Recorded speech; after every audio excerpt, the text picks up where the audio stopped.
PLD, PJ Campbell, two mediocre white dudes on film. Because frankly, we know you don't have enough of that in your life. So we're here to give you more. And without further ado, here are two mediocre white dudes on film. Hola, we're back again. We are back. Yeah, it's not like a good song or anything, but I tried for half a second and then I got rid of it and I was like, I'm good actually.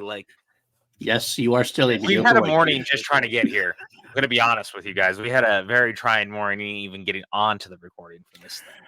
Yeah, this was definitely. We had updates left and right. We had login stuff going on and all sorts of weird shit happening. It's just another day where it was like, actually, you aren't going to record at all. It's like, no, we are. I promise. I want to do the thing, and yet it kept trying to stop us both from doing the thing. But we made it. We did. Fuck you, technology. Of course, we also I probably should hit the record button a lot sooner because we just had our usual 40-minute, 45 minutes of banter. Banter that we usually have on the show. We just didn't hit record for it, but I'm sure we'll make up some of it because we were talking about Doctor Who, of course, amongst What If, Spider-Man Freshman Year. Yeah, Marvel What If, because it looks like all of season 2 is dropping in a week, not on the day of like a binge watch, but they're dropping it looks like one episode a day from December 22nd to December 30th, and that's kind of an interesting thing. It actually, to tie it into Doctor Who a little bit, let me push my glasses up. Wait, we're gonna talk Doctor Who. Okay, I really got to say really quickly. I got to say, I love the fact that we talk Doctor Who every episode. So I really got to say that, I know there's probably people out there that kind of go, okay, I got to skip the first 40 minutes of Doctor Who talk before we actually get to the movie we're here to discuss. But anyway. Well, you know why it's funny to me? Because we've only done like a handful of two mediocre idiots in a blue box, and yet here we are kind of turning every episode of this into that.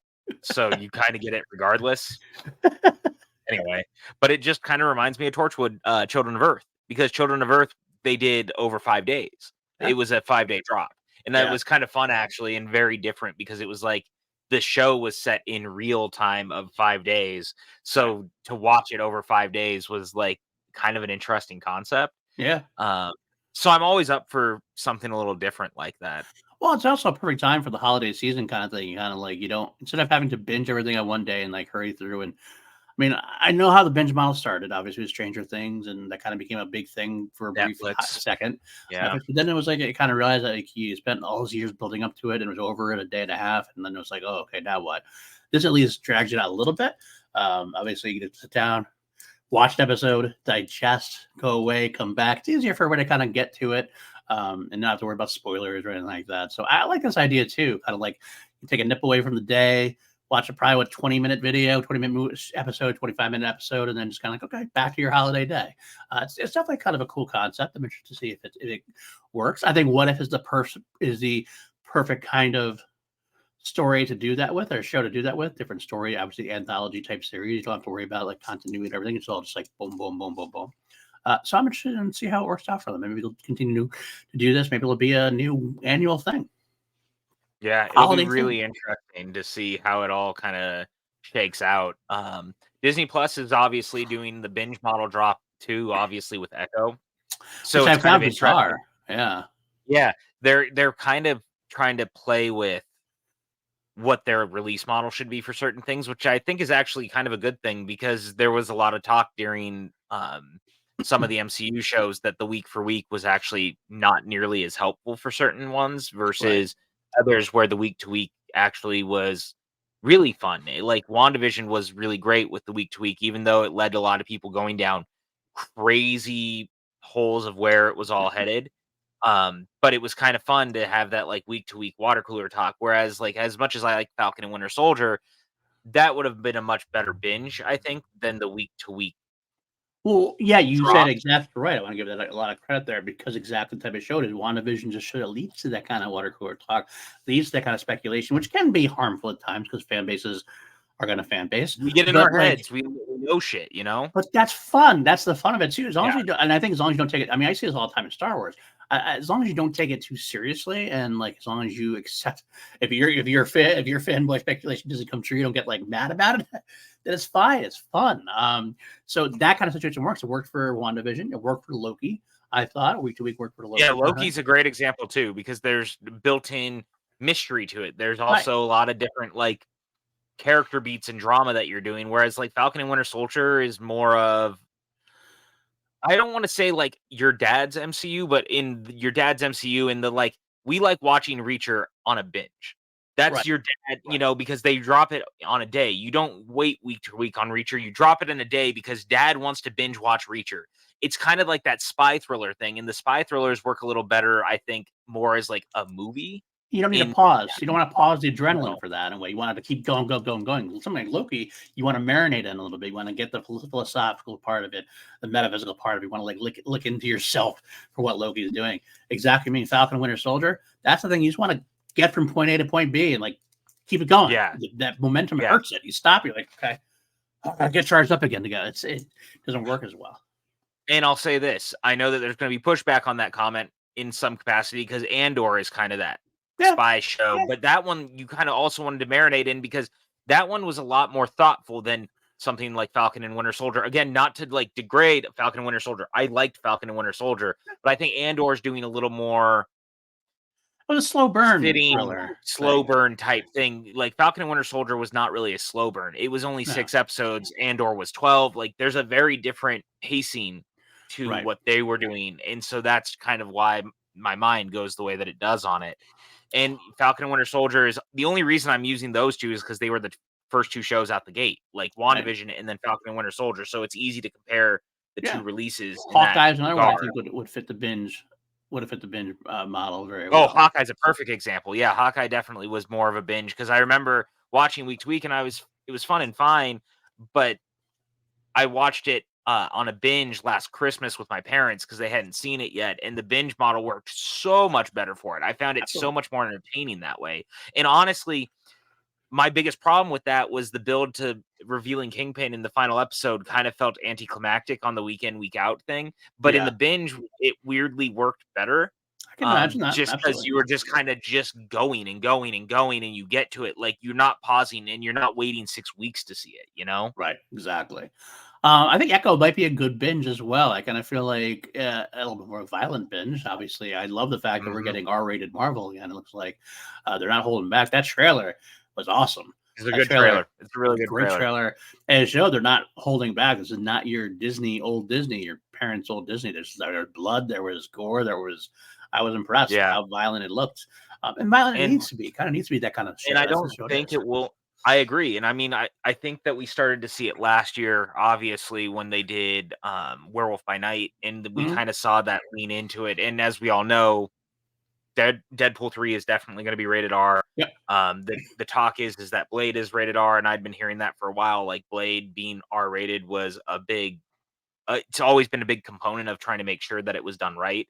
So the R rating for Blade is staying intact. Everything we're hearing about Daredevil is that it also still leans on like a darker side of it.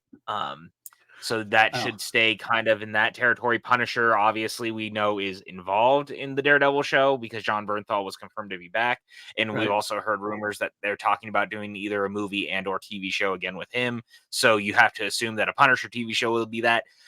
Feige is a smart guy, and I got the most mind-numbing fucking responses last week to some stuff going on Twitter where there was someone who was trying to tell me that Kevin Feige had not earned the trust and was not a very good producer over the last 15 years of Marvel. Say what you will about what happened with the Marvels this last weekend, which unfortunately it's a bummer. There's a lot of reasons for why what happened with the Marvels is a bummer, but the truth of the matter is they've made 33 movies that can weather a single bomb, like one single bomb. Right. But Kevin Feige's a really smart producer, and he knows what he's doing, and he's always been very upfront that the stories that we're going to tell will eventually fit the ratings that they need to do. Like, he's always tried to make sure that characters will not be put into a box that they can't get out of, basically. Like, he wants to make sure that the characters' stories are the stories that they need to tell. I think also what people are just like for that guy specifically who are blaming Feige for this at this point. But you got to have Feige fucking did something amazing with Marvel. It's never been done before, and quite frankly, from everything I've heard, quite a bit of the whatever fatigue, whatever part of the thing that's coming on, was not his doing. That was a mandate from Disney to get all these shows on Disney Plus, to get all this content out there. He That tried he was to pump pushing the for more and more. brakes. He's been trying to pump the brakes for a while. So like now he's like kind of like saying, Yeah. "See, I told you." So he's actually smart about it. He's just doing what he has to do. He has a boss like everybody else does. He can only do. He's got to do a little bit with the studio, a little bit for himself. Now, like, I think he's a smart guy. You're going to see him say, "Hey, look, this is what I'm talking about. Now can we try things my way?" And he'll pivot at this point. Speaking of which, I actually saw the Marvels yesterday. I didn't get a chance to talk to you about it too much. I still haven't seen it.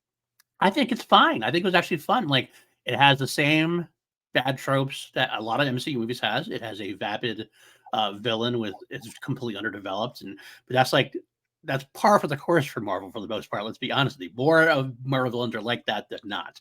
Oh, Good absolutely. performance, just underwritten. That's all there is to it. The first Christopher Eccleston, perfect example of that. Thor 2. Absolutely.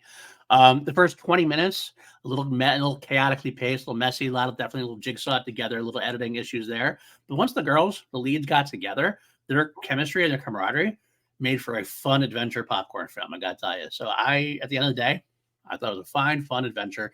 Mid-level Marvel for me, but that's not the trash that it gets. Everybody's complaining. Oh my God, unmitigated disaster stuff out there. The box office is certainly a disaster right now. Yes, but again, Marvel can absolutely weather a single bomb right now. It can and it will.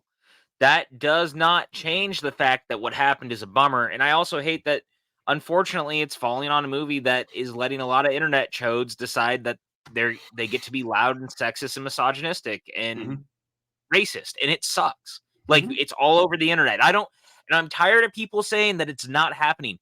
Get out of your echo chamber if you think it's not a real thing. Like, I actually got in an argument over this with someone from our old space who was he put hate campaign in quotations when he was replying to me about something, and I got mad. Like, do not pretend that over the last 5-6 years that the stuff going on with Brie Larson is not real, and not like all the things around this movie in particular are not real. And this is a person who should know better and has also died on stupider hills for worse movies.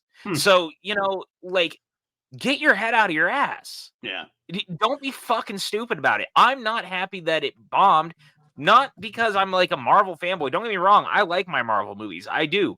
They're my favorite popcorn cinema for a lot of reasons because I grew up with these characters. But it also doesn't change the fact that, like, I can also admit, and I've said it out loud, like, I didn't love Moon Knight. There's a lot of the stuff in the last couple phases that have been a little wonky because they clearly had overdone their bandwidth and they didn't have the quality control, as Feige was aware and was trying to slow down.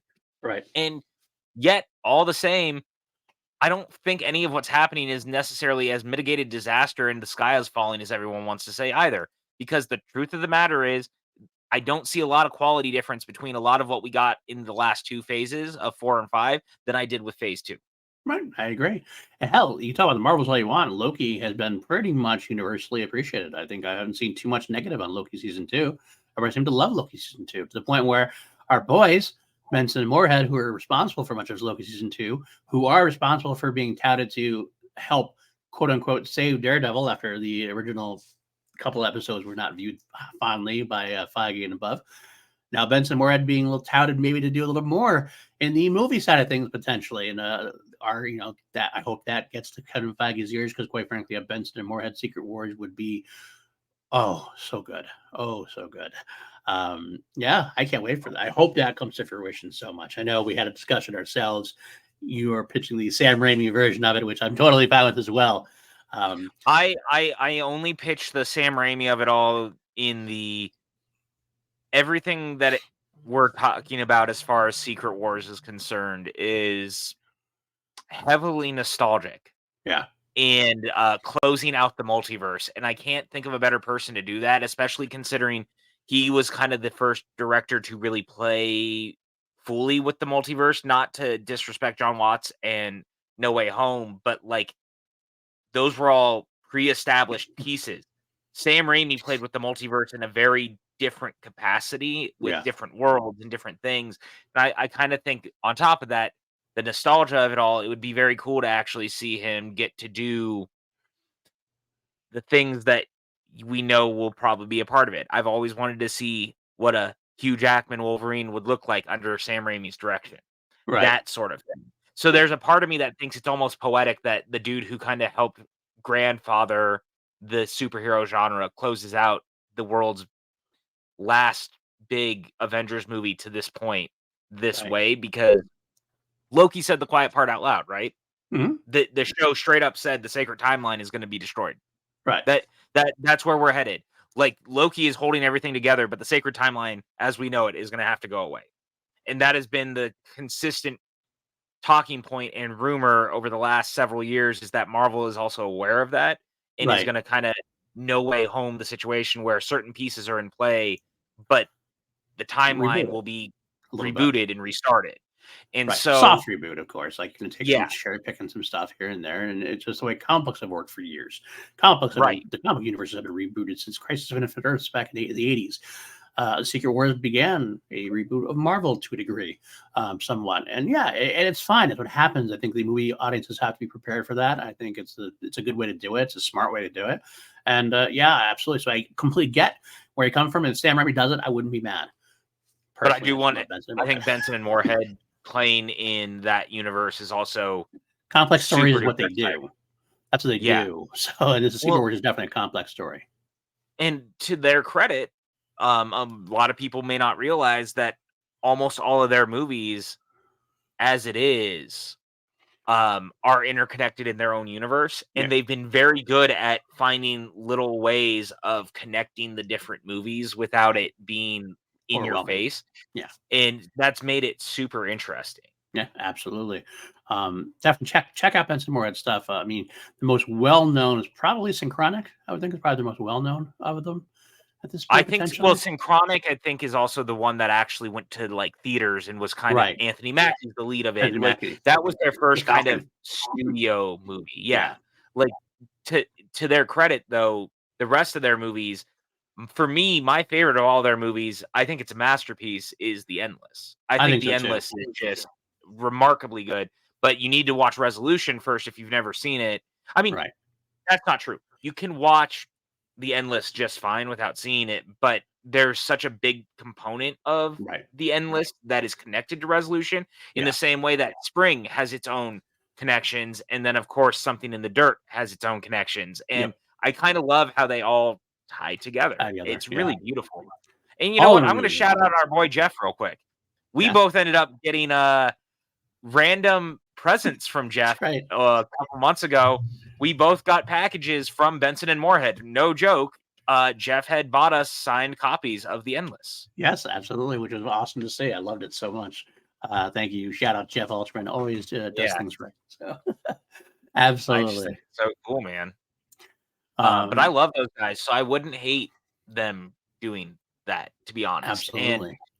I kind of think that they've earned the shot. Like, the truth of the matter is that Feige is not really hidden this. He is ready to be able to have projects that he doesn't have to be as hands-on with. Right, right. Um, that he has been a very hands-on producer for a long time, but he's now trying to get talent that he doesn't have to do that with as much. That's 100%. why he was trying to get someone like Matt Shackman, obviously, is going to be doing Fantastic Four, because WandaVision worked very well for them. There was a very clearly good working relationship there. Mhm. Okay, cool, great. I mean, I'm still not totally sold on the choice, but I think it's going to ultimately be the right choice, even if I thought that there was other routes to go with it. Yeah, But that was why he got Sam Raimi to do Multiverse of Madness, because that was a movie that was in very much need of a filmmaker to s bring down all the the craziness steer. happening behind the Yeah, scenes and steer it the right way. Say what 100%. you will about the writing, but that movie, as a director-driven narrative and stuff, is contained by a filmmaker who knew how to get everything, straight, narrow, on track, and guided.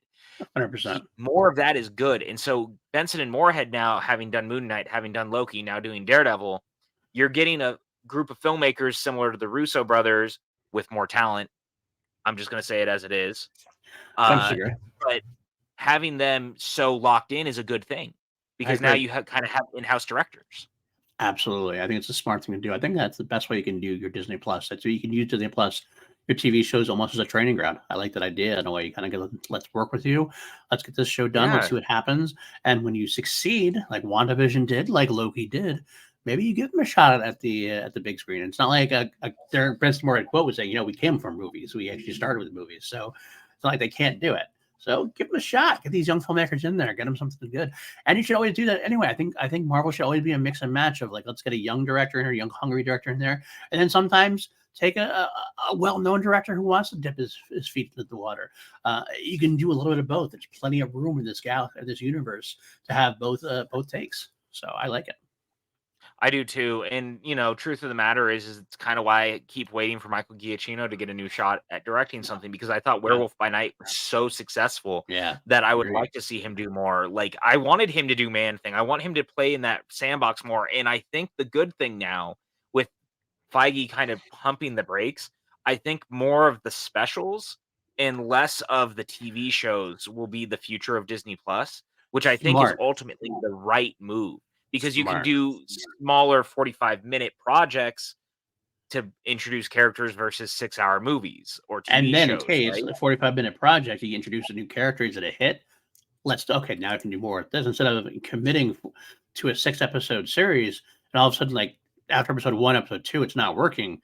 You're still going to pump out 3, 4, 5, and you've spent the budget on that kind of 1 45-minute episode budgeted out is a nice way to dip your toes into the water. Go, okay, fans really respond to this character. Now let's do a Disney Plus show about it.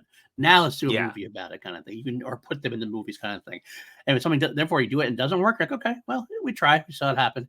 Maybe we'll try again in the future at some point. But like, it just seems to be a good way to allocate your resources to see what's working and what's not.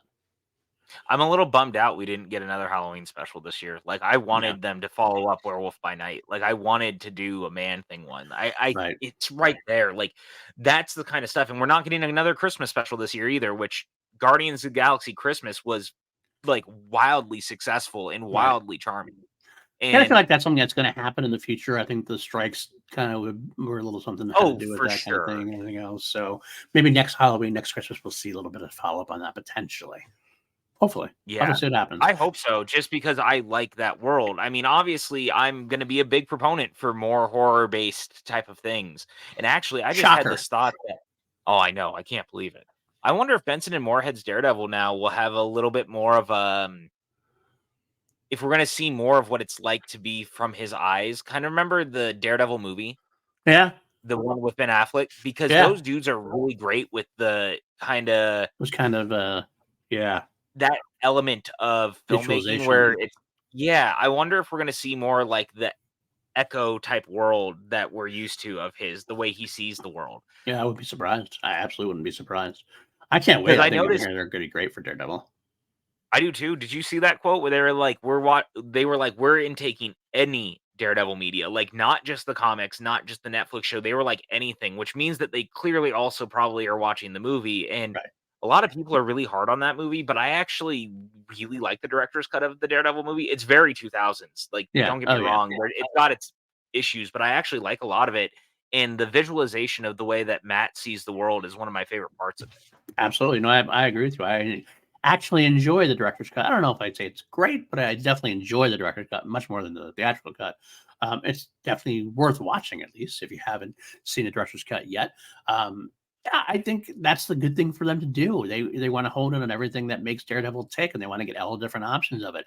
And I have a feeling they're going to make a great stew. They're going to put everything together, take the best out of it, what they want, and they'll make it their own because they can't do it otherwise. It doesn't seem to be anything. They seem to commit 110% to what they're doing. And it feels that way with Loki. I mean, Loki took a lot of this season, was a lot of from the God of Stories. Obviously, Angle was a big part of this. So obviously they took it a lot of Loki media the same way, I'm assuming, and took some of the best parts out, but made it still an original story that really kind of had emotional ties. what a great way to do it, to have the glorious purpose. Like they kind of took a random throwaway line in the Avengers and like made it the central hallmark of the whole season and of the character. It's the whole series. Yeah, the whole series. Absolutely. Like for 12 episodes, that was the whole thing. And honestly, the funny thing to me is this was the dark answer to Doctor Who out of Marvel, because that's 100% how they treated it. It was very wibbly wobbly. It very much played with the I finale. totally see as a Doctor Who episode. The entire run felt like Doctor Who. Yeah. Like, I mean, top to bottom, it really did. Different planets, different timelines, variant characters of characters, like everything about it screamed Doctor Who, and they were very much treating it like dark Doctor Who. It's actually funny. I'm re-listening to the Unbound Doctor stories right now. And I actually forgot that there's a lot of that is so fascinating that reminds me of this, of like the Unbound Doctor, David Warner's Doctor. He's an alternate third Doctor, like if John Pertwee had not been the regeneration and he was, and whatever. But he's like real dark at times, and it kind of gives me that same he's the president of the universe through a lot of his run, and him having to like give up being the Doctor, but also like the weight of him realizing that he destroyed a lot of planets by not protecting them in the past, and like it's very dark and very heavy, and Loki grappled with a lot of the same stuff. Yeah. And so I thought it was really stuff PJ's talking about, for all you people out there who have no idea what he's talking about with Unbound Doctor. Yes, the audio dramas. Big Finish audio dramas. It's actually funny that I'm Loki, a nerd. What do you want from me? I don't want anything else. I'd like that exactly how you are, but I probably won't go deep diving into them like you did.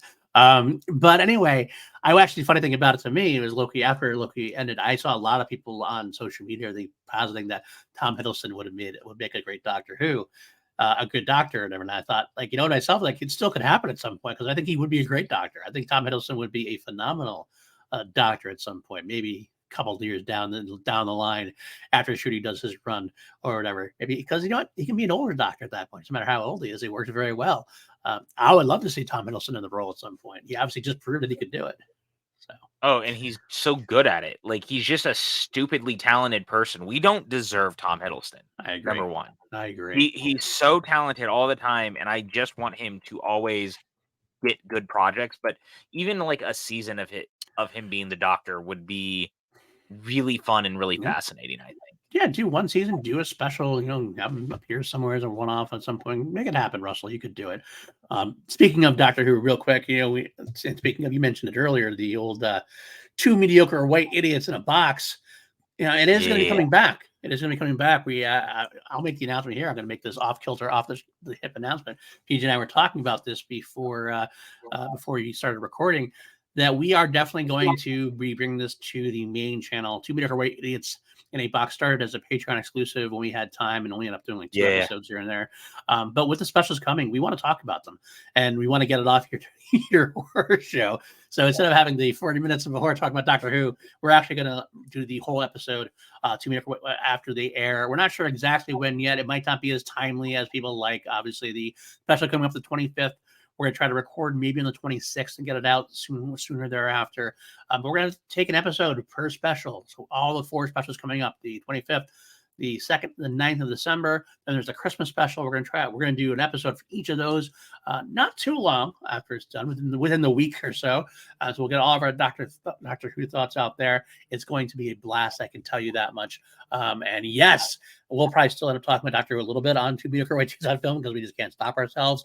But a lot of it will be shown out there. I can't help it. I genuinely can't. I hate saying it that way. I just can't. Well, it's one of the bases of our friendship, really. Like, we started to slow down writers and everything else, but like the thing we bonded over completely was horror and Doctor Who.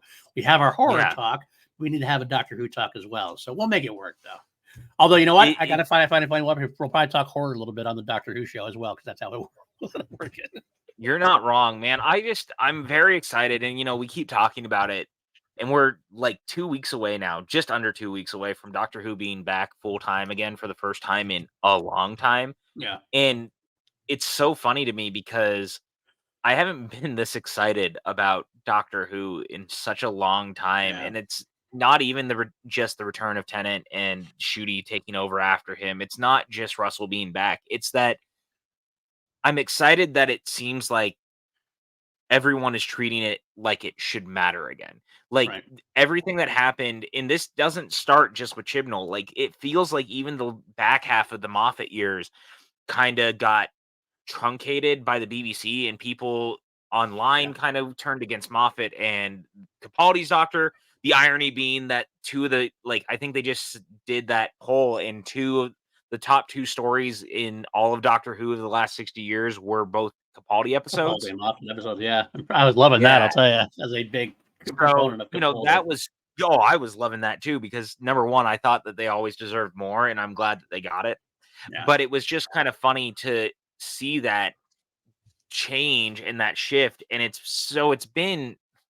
feels like it's been almost a decade, not quite a decade, but almost a decade since Doctor Who has felt this fresh and this exciting because, Yeah. it's 10 years next month that Matt Smith leaves the role. Ooh, Not God, just to put it in perspective, which is wild. that's Yeah. wild to me. So, Wild. like, the he on the 23rd, that'll be 10 years since the 50th. It'll be 10 years since David Tennant was back as the Doctor. It'll have been almost 10 years since Matt Smith was on screen as the Doctor. After that, it's kind of that moment that everything starts to shift. And Right. so, for the first time in 10 years, it feels like they're really going for it and they're really going to push it. And again, to the credit of what Kevin Feige has done with Marvel, Russell clearly sees that Yeah. and really wants to do something with that. And But the let's other be thing is, fair. Russell wanted to do that before even Feige. He was talking right, about this in exactly. the early 2000s. Like when he first came back, he envisioned Doctor Who being something bigger with spinoffs. He tried to do some of that. That's how Torchwood Sarah came Jane about. and Sarah Jane Torchwood. Adventures came in about.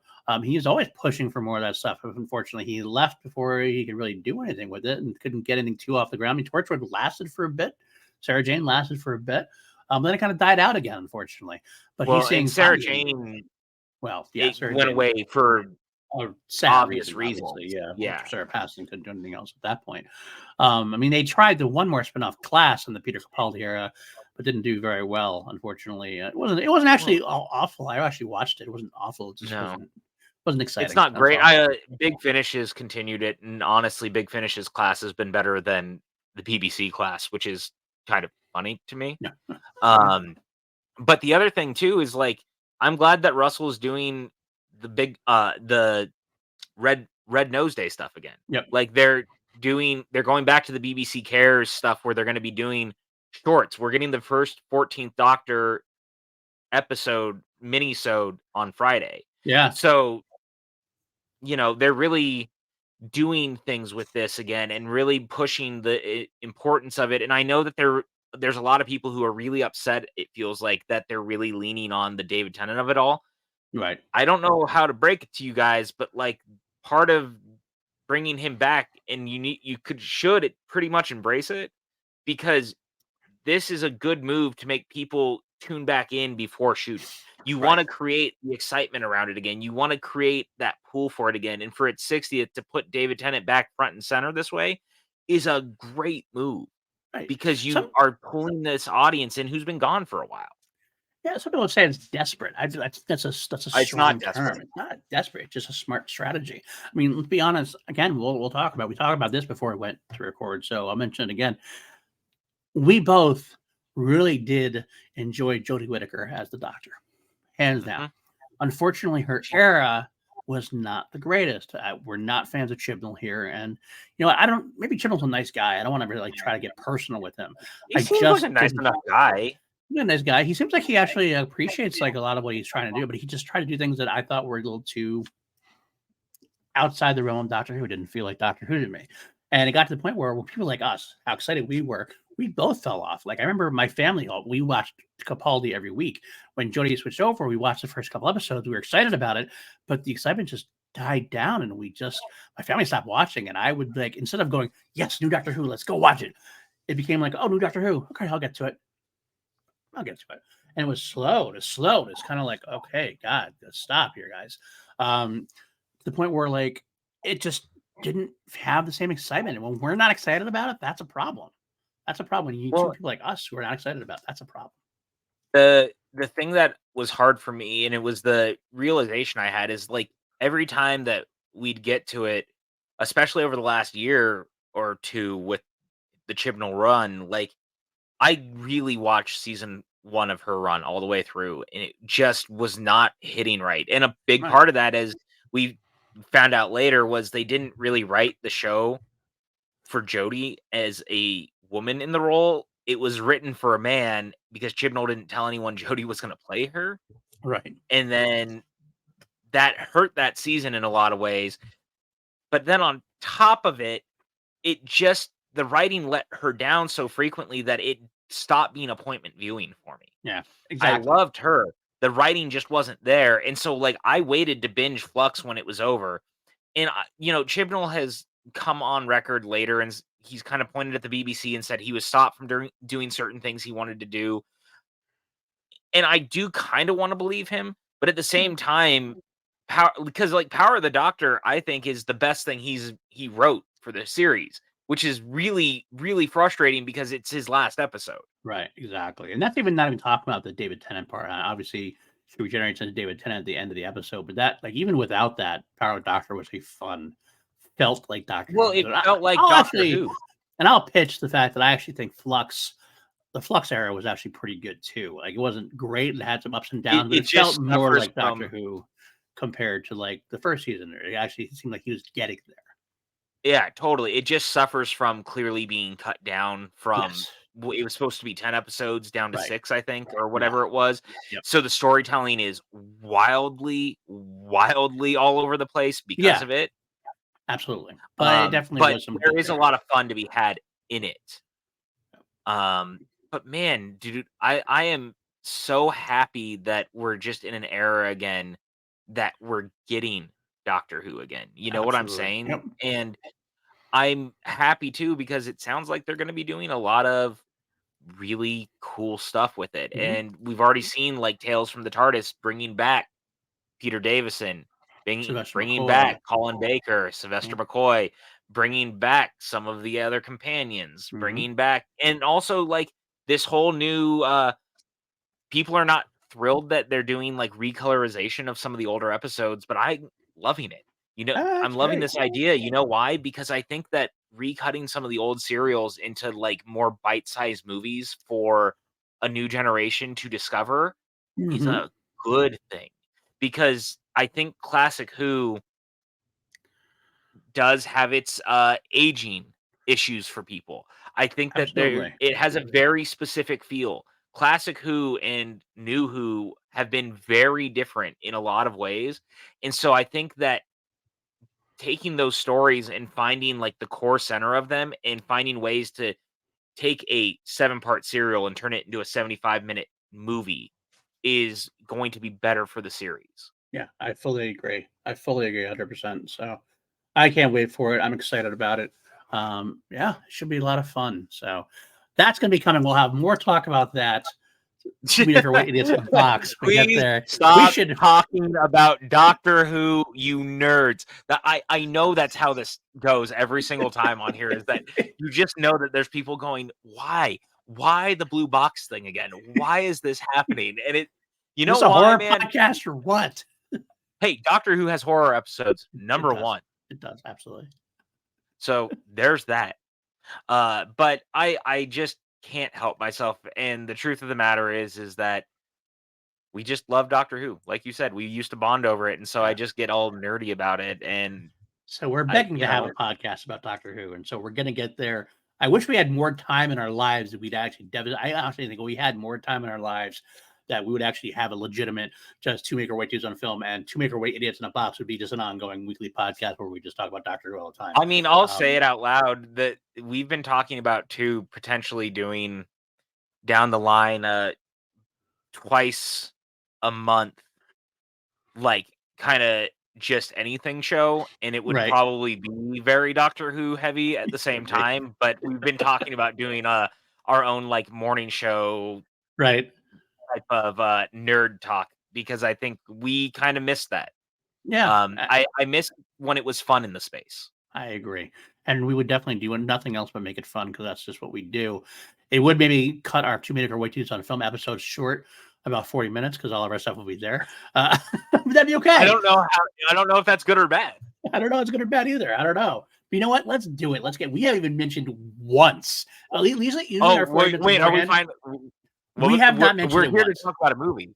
We have, like, usually during our pre-banter, we actually sprinkle in every once in a while we're here to talk about. We have not mentioned once what we're here to talk about yet so far, and that is Friday the 13th, Part 7, The New Blood, which... No, I'm sorry. It's Friday the 13th, Part 7, Carrie versus Jason.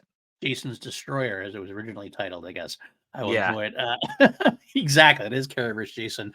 I'm going to say right off the blank, it's hard for me to judge objectively, because this was my first Friday the 13th movie I saw, and I saw it in theaters. It's funny, this was a great year for me in horror movies. 87, like end of 87, 88, because they had Nightmare on Elm Street 3 and Halloween 4, and then Friday the 13th 7.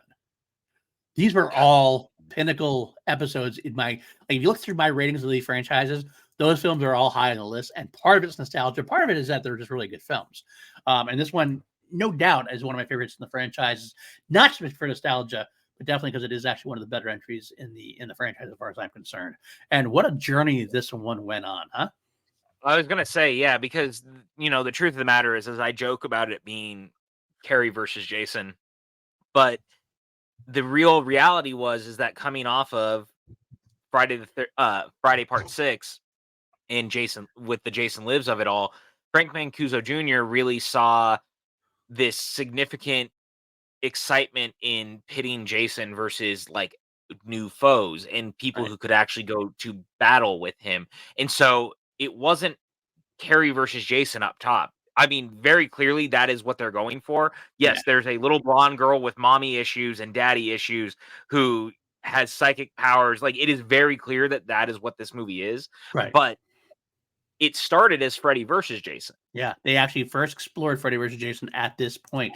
We won't see the culmination of that until 2003, and that is a journey which I can't wait to discuss. Actually, because they have its own book. I mean, we have the Friday the 13th Crystal Lake Memories doc, and there's a book, Crystal Lake Memories books, and everything else. There's actually a whole book dedicated just to the development of Freddy vs. Jason. It starts now Clash in of the Titans. 1988. Yes, there's now 1988, and it led to 2003. But this was actually the first time that it was banged about. They're both kind of... Nightmare was actually more at the height of its game at this point. Nightmare was the one that was the king. Freddy had really taken hold of people, whereas Friday was starting to struggle a little bit. Even 6 and 7 were seeing a little bit diminishing box office returns, despite the fact that I think 6 and 7 are amongst the greatest of the entire franchise. But it obviously spiked that Friday was like, oh no, we can boost Jason by putting him up against Freddy because everyone wants to see that. Of course, legal rights, they couldn't make that work. They couldn't get that to work. So they couldn't sit on their laurels too long. So Mancuso decided, okay, we'll give Freddy or get Jason a different opponent. And what a great decision that was. What a smart decision that was. Because for two reasons. A, we both love Jason Lives. We both said that's the precursor of Scream. We love the meta comedy of it all, like the partial comedy, partial horror. But I will say it this way and say that I don't think you can do that same film again, or even if you veered into the comedy again, it would have been damaging to the franchise and damaging even retroactively to Part 6, I think. It's such a unique version that I think you had to go in a different direction in order for it to stay revitalized, in my opinion. So what do? You got to go a little bit back more towards the serious, which this one does. Not so much that it's like a drama, but it's definitely taken much more seriously. But at the same time, you don't want to like revert back to Friday 2, Friday 3, Friday 4 in a way like how it Which was they done. tried to do with 5. They tried to do with 5. So you have to come up with something different. And they have this kind of like mix and match, because it does feel like a Friday 2, 3, 4, closer to 4 than anything else. But then you add that extra added impulse of having Tina, our little psychic girl, versus Jason. Which, by the way, I want to throw out there. It's almost strange that because Jennifer Cook was in Part 6 as the character, it almost feels like she should have been Tina to a degree because of her act with V, where she played the character Elizabeth. Because Elizabeth is basically the same. She had her own powers, and V almost was like Elizabeth. So it's kind of weird that happened in a way. But either way, I think it was a smart decision. I think they made another great decision by getting the director they got. And his name was John Carl Buechler, who was a big special effects guy. He was like he has done work in all three of the big series, Nightmare, Friday, Halloween. I think he did some Texas Chainsaw Massacre at one point. He directed a few things himself, but he comes from that world, so he knows what Friday needs. And he directs the hell out of this movie, I gotta say. He directs the hell out of it. It's just so funny to me how very little he wanted to be Yeah. involved with it, you know what I mean? And I think that really does create something very special. And that sounds so weird in a way that when we get to Jason Goes to Hell, it does not work the same way. Right. I have to bring that up Because myself.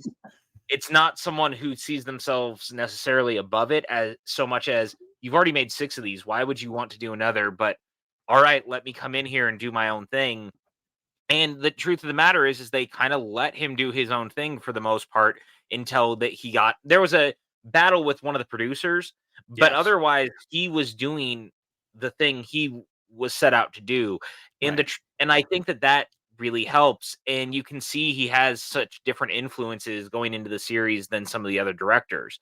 And Right. I think that also makes this movie stand out. And I think it's why we look so fondly back at 6 and 7 Yes. comparative to some of the other entries is that you can tell that they're made by filmmakers who came in wanting to do something different and trying to push the series forward. I know that people get weird about that in general in this idea that franchises should evolve. And I'm not saying that this movie is like changing the game or anything in some like starkly different way, Right. but it's trying to be tonally a little different. It's trying to do different things with Jason. It's trying to do new things with the final girl. It's trying to do things that the series has really never done, and it's trying to push it in directions that are a little bit more interesting. And this is the successful way to do it. There are ways you can do that and completely fail.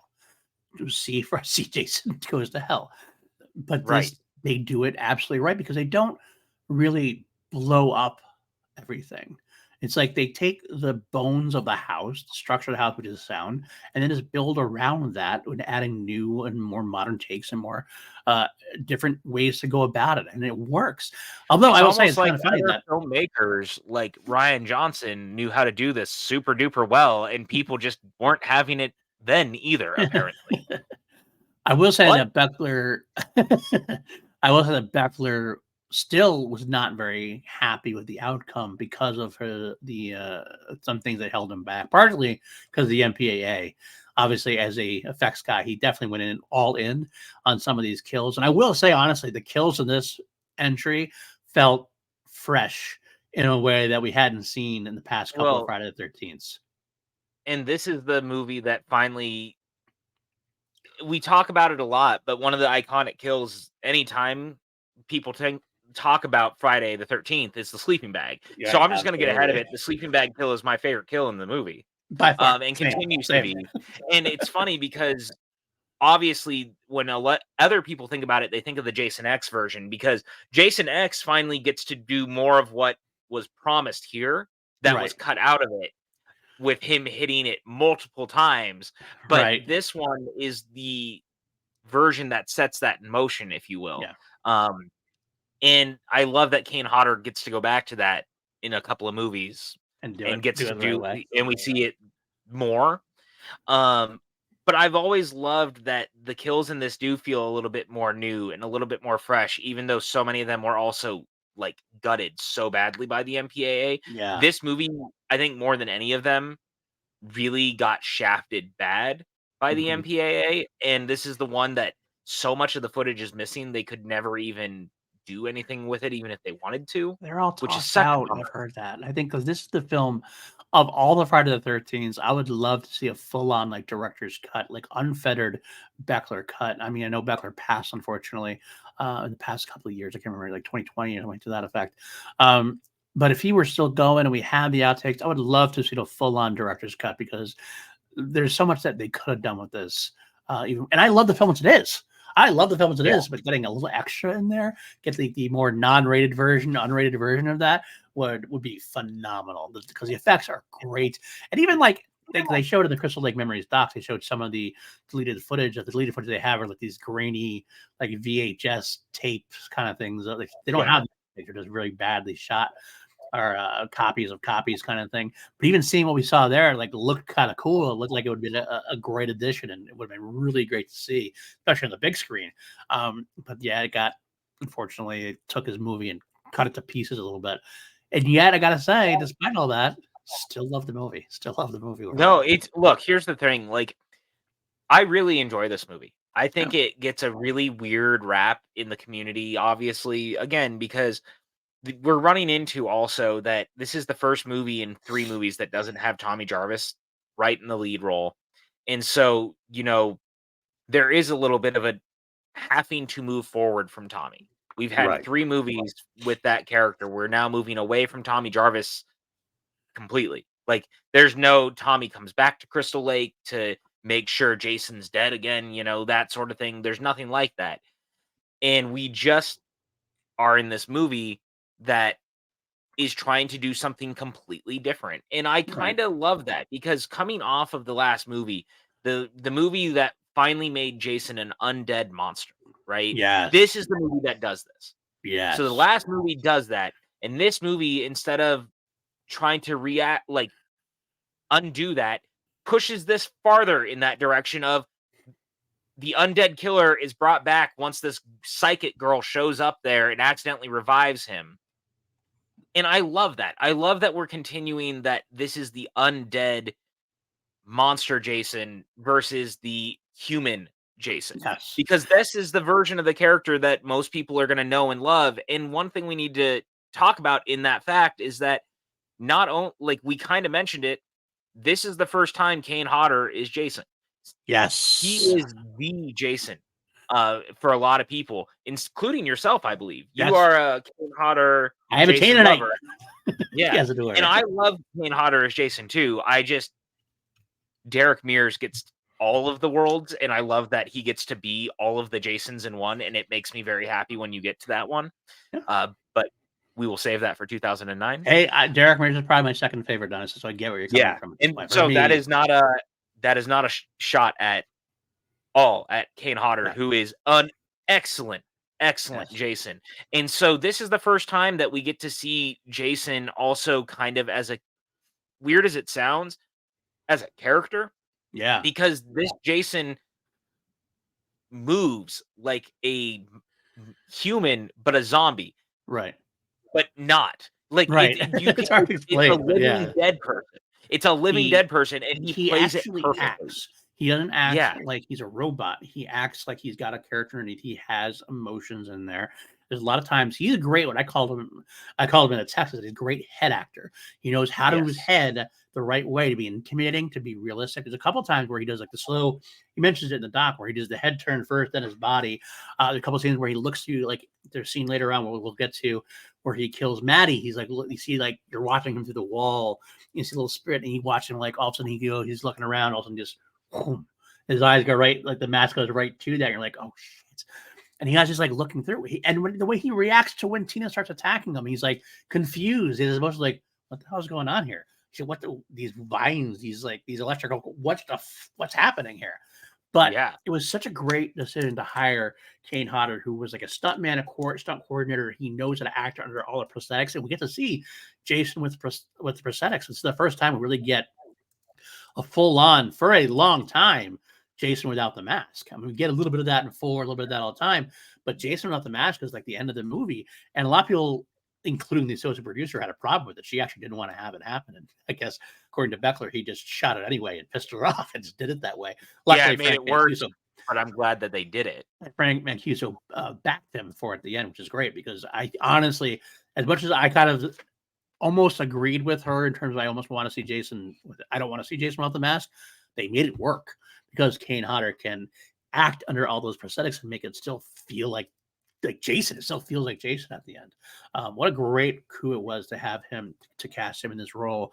And as he gets to go for a couple installments after this, he becomes the Jason for the next like 3 installments. The only person who ever he plays it for 4 movies. Yeah. I mean, he was also the person, like if we talk about the video games, he was the motion capture and like the reference point for Jason in the video game they did a couple of years ago too. Like they really kept that alive because again, there's a reason that Kane Hodder as Jason has become so beloved. And I mean, jumping ahead to the next movie, I remember hearing the stories about how people loved him so much in the role, and hearing that they were shooting in Times Square. People showed up just to see Kane Hodder as Jason walking around Manhattan while they were Yeah. shooting. And like, he actually was kind of playing with the crowd and really playing into it, because he just gets it, and he just Yeah. plays the character so differently than anyone else. And I Yeah. think you're right in that, like, he it's because he's acting. Right. And that's not to say that the Not a others slight. don't, because I've been talking about it since too, right?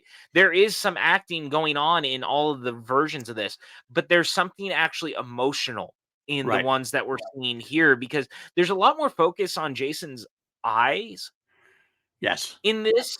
You see it a lot more clearly under the mask Yeah. comparative to some of the other ones, and you're always kind of seeing him looking and thinking, and it feels different. Like, it doesn't look like a mask with no Right. eyes. It doesn't feel soulless. It feels like there's something underneath, and that's because Hodder just does something so different with it. And I love that, because I think it actually makes the movie much more exciting, and it Agreed. almost makes you wish that he had been Jason since the beginning. Yeah, absolutely. It differentiates Jason from Michael Myers in the best way possible. Because obviously Jason was very much a Michael clone in the very beginning. That's obviously was a rip off the whole way through. Um, Yeah. but this feels like Jason. This is the first time it really feels like Jason is his own character. I mean, he kind of been developing that way as he goes. Every installment kind of felt like, all right, it got a little bit further away from Halloween. This one felt like it's the culmination. Like, here it is. This right here is Jason Voorhees. And spoiler alert, we rank our Jasons. I don't even know if we ranked Jason for last episode. I can't remember if we actually forgot that or not. But I think we might have forgotten, I to think we be might have honest. forgotten it. So we'll do it at the end. But I'll spoil it here now. This is my favorite Jason. So especially so Yeah. far as this goes, he is It, perfect in every way.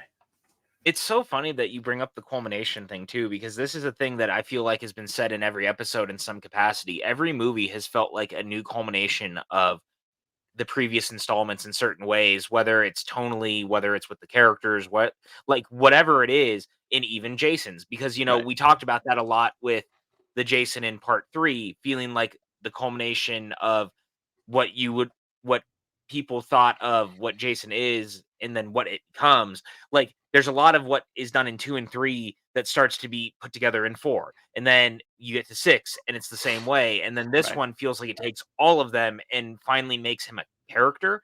And I Yeah. love that, because this movie, Jason gets a lot more to do and is a Right. lot more front and center. I mean, Kane Hodder is the up top build person in this movie. Hmm. Like, Jason is the top build Yeah. character in the movie, which is not usual at all. No. And so the fact that that was how they looked at it just goes to show how much of this was about making sure that Jason as a character was finally seen as a character, not just as the creature monster. And I think that's really fascinating. Yeah.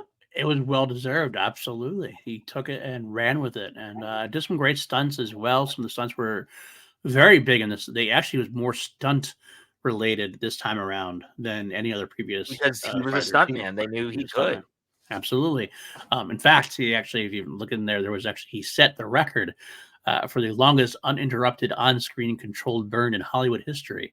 I guess he was Yep. actually on fire for a full 40 seconds at the time, which Which you're is definitely unbelievable. not supposed to do. No, And no, you're the not. crazy thing is that he did that considering, like most people know, he almost died doing a stunt like that, Yeah, for a TV network or something very early on in his career. right. And so the fact that he kind of faced that And did it and again, did that is wild to me. and loved And it. He I embraced it. respect the shit out of it, man. Yeah, me too.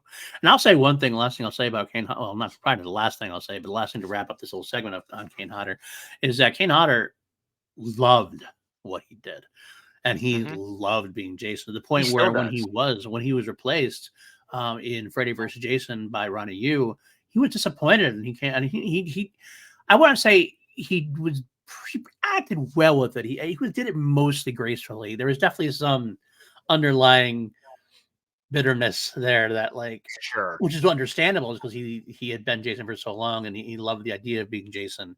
but I guess he probably priced himself out of it a little bit, to be honest with you, because he'd been doing such a good job for a long time. But he's pretty graceful overall about it. He loves his time there. He would do anything to have it back, I think, although I don't know how old he is now. If he ever to do another Friday the 13th, would he want to even come back at this point? But he did. He's 68 at this point, Yeah, so that's what I think.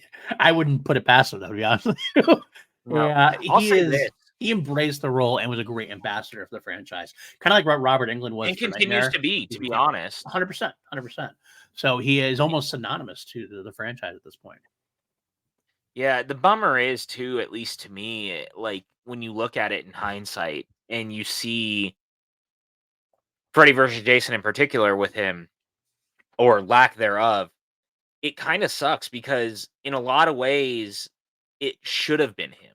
It really should have. Only because you do have Robert Englund still. Exactly. It should have been the two people who had been most noted and iconically tied to those roles to really take it out. Because as much as I like Freddy versus Jason, it's a nostalgia thing for me too. Like I know that a lot of people don't love the movie, but I really do. There's a very nostalgic pull for me that really speaks and sells that movie to me. There's not, and this is not to say like I don't want to be like make a bad dig or anything about it, but the truth of the matter is like I do find the Jason portrayal a little more lacking in that movie comparative to what we had to that point. Absolutely. I don't want to knock it either, but yeah, exactly. I mean, it's kind of because Kane really built something in such a small, hard role. It's like a hard role to really own, but he did it easily. He took it and went with it, it seemed like. So, yeah, and like Ken Kersinger, who does it in Freddy vs. Jason, like he's good. Don't get me wrong, but he goes back to the more part 4, part 6 Jason, Jason, and I think that it's kind of a bummer because I just think that had it been Robert Englund and Kane Hodder together, I think we would have gotten a very different experience overall. I agree. And it just bums me out that that's not where we ended up, you know? Yeah. Some alternate universe out there, some variants of us are really enjoying the Robert Englund versus Kane Hodder, Freddy versus Jason. And yeah, those guys also probably got, I was going to say they probably also got Freddy versus Jason versus Ash as a movie, and that just bums me the fuck out. In the multiverse somewhere it actually happened, and even if it wasn't us. Yeah. I must feel like we should do a bonus Patreon episode of us covering the Freddy versus Jason versus Ash comic books or something like that. Yeah, honestly, I would be kind of. We could just do it as part of the main show, and I really wouldn't even be mad about it, to be completely fair and completely frank. Like, because I think it's actually worth talking about. There's a lot in it, and actually, I'll find it and I'll send it to you. There's someone on YouTube actually did like a semi-animated voiceover version of it, so people can watch it as a movie. That's cool. As it were, using all the art and stuff, because it's a really good story. And let's talk about taking a bunch of properties that really maybe don't necessarily make a ton of sense together until you make it make sense. That's how Freddy versus Jason versus Ash feels to me. You read it and it just, you go, oh my God, this all clicks way more in hindsight than you would have anticipated. And it works. It's great. Like, God, what a cool concept that was. Plus, again, you get Jason in the winter at Crystal Lake, and that's amazing. Love that. Always want to see that. You always want to see that in the main films at some point. But all right, let's get into it then. Like we talked, I mean, we're actually getting into it. I thought that this is what we've been talking about this whole time. No. Yeah, I know. But like we usually go through the movie bit by bit, so to speak. We kind of jump here and there. Well, let's take it back to the beginning. So we have our notes. Like I have notes written down about. All right, so we're going back to 1981. You said back to the beginning. Beginning of this film, you idiots. Hey, look, man, you're the one who said it, not me. That's all I'm saying. All right, let's start from the get-go of this film. I want to say right off the bat, one of the first notes I had, new kind of recap. We have a recap again, but it's like it encapsulates what we're saying about this entire film. It is a recap, but it's done much differently than the original recaps that were done. We actually get like this not so crazy Ralph narration. Like it's I was gonna say, so it's clearly supposed to be like crazy Ralph, but a little more hinged, like not quite unhinged. Which is weird to me because as far as I can tell, it's not someone in the movie. It is just a recap voice. So that is, and I don't mean that in any sort of way of like, I've just never been able to figure out, is it just supposed to be Crazy Ralph? Like, has that ever been said? It hasn't. I mean, he's dead. Ralph's dead, as we know. He Yeah, I know, died. but I But mean, is that supposed to be? I don't know. That's a good question. That's what I saw in my head. That it was basically Crazy Ralph, just not quite Crazy Ralph. So not I've so always quick. just assumed that's who it is. Like, Yeah, I don't know. it's definitely someone Apparently, based on Walt him. Gorney is the opening narrator. Is he? Yeah. That is Crazy Ralph. I'm looking. I'm literally looking right now. Walt Gorney is apparently the opening narrator. Wow.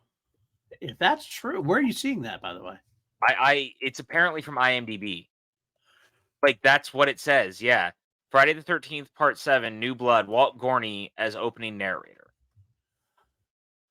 Well, then That is literally Crazy that Ralph. is So literally there we Crazy go. Ralph. Our answer is, it is literally Crazy Ralph, which There I it is. did not really realize until this moment. Really good on air. That's why we had that feeling then. Actually, I literally did have it like this. Actually, feels like Ralph wasn't quite as crazy. Never says we're doomed or anything like that. But what a great choice! What a great choice to have him do the opening narration. I'm glad we learned this on air together. It's perfect. Yeah. Because it's funny. I'm actually looking about it. Like, there's a bunch of people online similar to us who are going, wait, that was about Gorney. Like, they're all looking. It is, in fact, him. Wow, that is Wow. awesome. Good choice. Good pull by the people. They're smart that way. That's a smart play. To call back to that. And yeah. Wow. Cool. I love that. Cheers. That makes Cheers, me so Mr. happy. Meckler. That Yeah, me actually too. ties this farther into the franchise than I think people want to give it credit. Absolutely. That's exactly what they're doing. The whole that's see, this director is very smart. He's very, very smart. I'm not saying he's perfect, but he's very smart with what he's doing with the franchise here. Great choice there. So we do have the recap, which again is not the normal recap, but it's a fun recap. We get to see where we are. And so then we meet young Tina. That's where we start off with young Tina. This happened supposedly like right after 4 or whatever, or right after 6, rather to say. Where we see she meets her, you get to see this young little girl having parents that are troubled parents, and then obviously this is part of the most troubled part of the script as far as like nowadays is concerned, because we have the alcoholic father who slaps the mother around and makes the little girl mad. I mean, the ending, of course, which we'll get to later on, is that he comes back and saves her. So I guess that might be problematic for some that the alcoholic father becomes the saving hero at the end.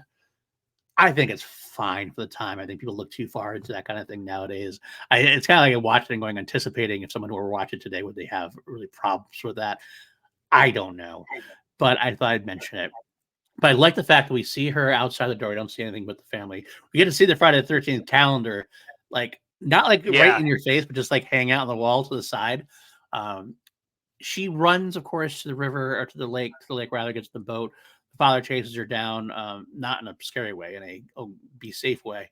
And she lets loose with her psychic powers. I feel like this is the first time this has happened. That's the feeling I got. Like she's been shown these powers before. And she brings the whole deck down, ends up killing her father.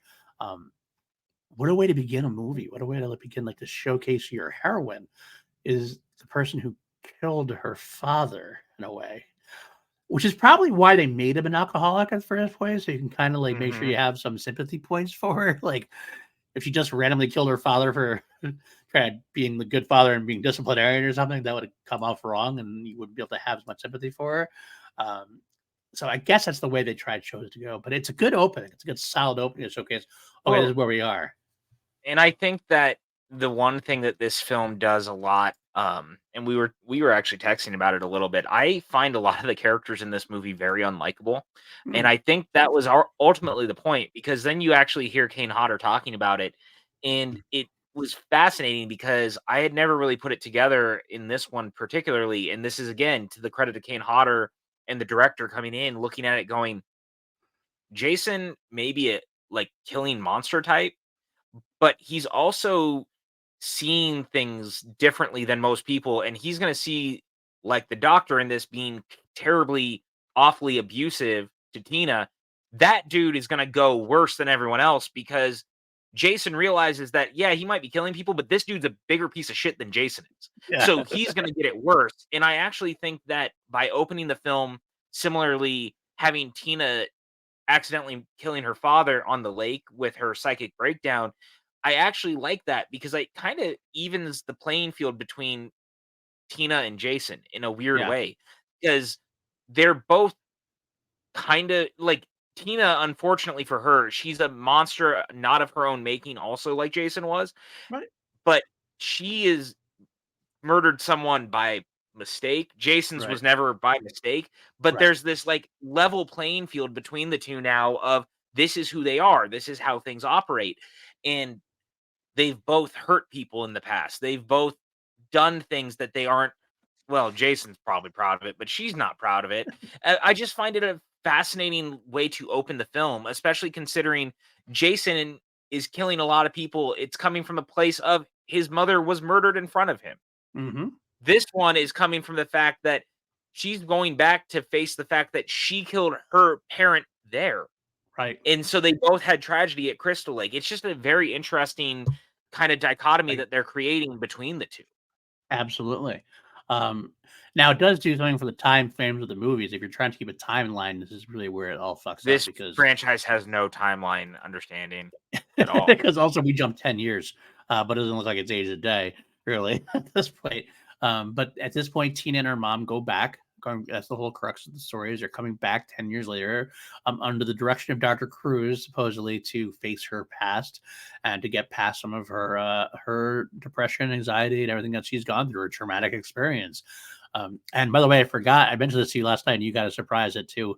I realized after watching the Crystal Lake Memories, Terry Kiner, who plays Dr. Cruz, is such a fucking asshole that he's one of those shit-eating weasels that you love to see get their comeuppance when they get it. This is Bernie. Yeah, I totally forgot that. Weekend at Bernie's. He is Bernie from Weekend at Bernie's, so he's played a corpse for the second time, I guess, in a way. But yeah, he is part of that crew, and he's a great character. I gotta say, he's the kind of character you are supposed to hate. And he does such a great job with it, being smarmy, being a dick. He's obviously there right from the get-go. We see that he is not there to help Tina. He is there to get her to do her parlor trick so he can document it and figure out what's going on. That's what he's there for. He's using them both completely. So it's obvious to the audience right away who Dr. Cruz is. And almost as soon as you meet him, you want him to die horribly. You're like, okay, Jason, this is your guy. Sick him. Yeah, I love that was kind of how they approached all of this. And shout out to Terry Kaiser. He is just fucking awful in this. Like just the world's absolute worst piece of shit doctor ever. Like I genuinely fucking loathe the character. He's just one of those characters that gets under your skin and is just terrible. But that's what makes him so damn good. To be honest, like it's one of the times I love actually rooting for someone to die in something. Exactly. Like I said, you one root of the for Jason to get him. Yeah, and I think this is around the time that I think we can all agree that we actually enjoy the Friday movies because this is about where they really start going, man, some of these characters just deserve to die. And they create characters that are really unlikable for that reason. Yeah. Because similarly, when you look at this movie, there's other characters like Maddie.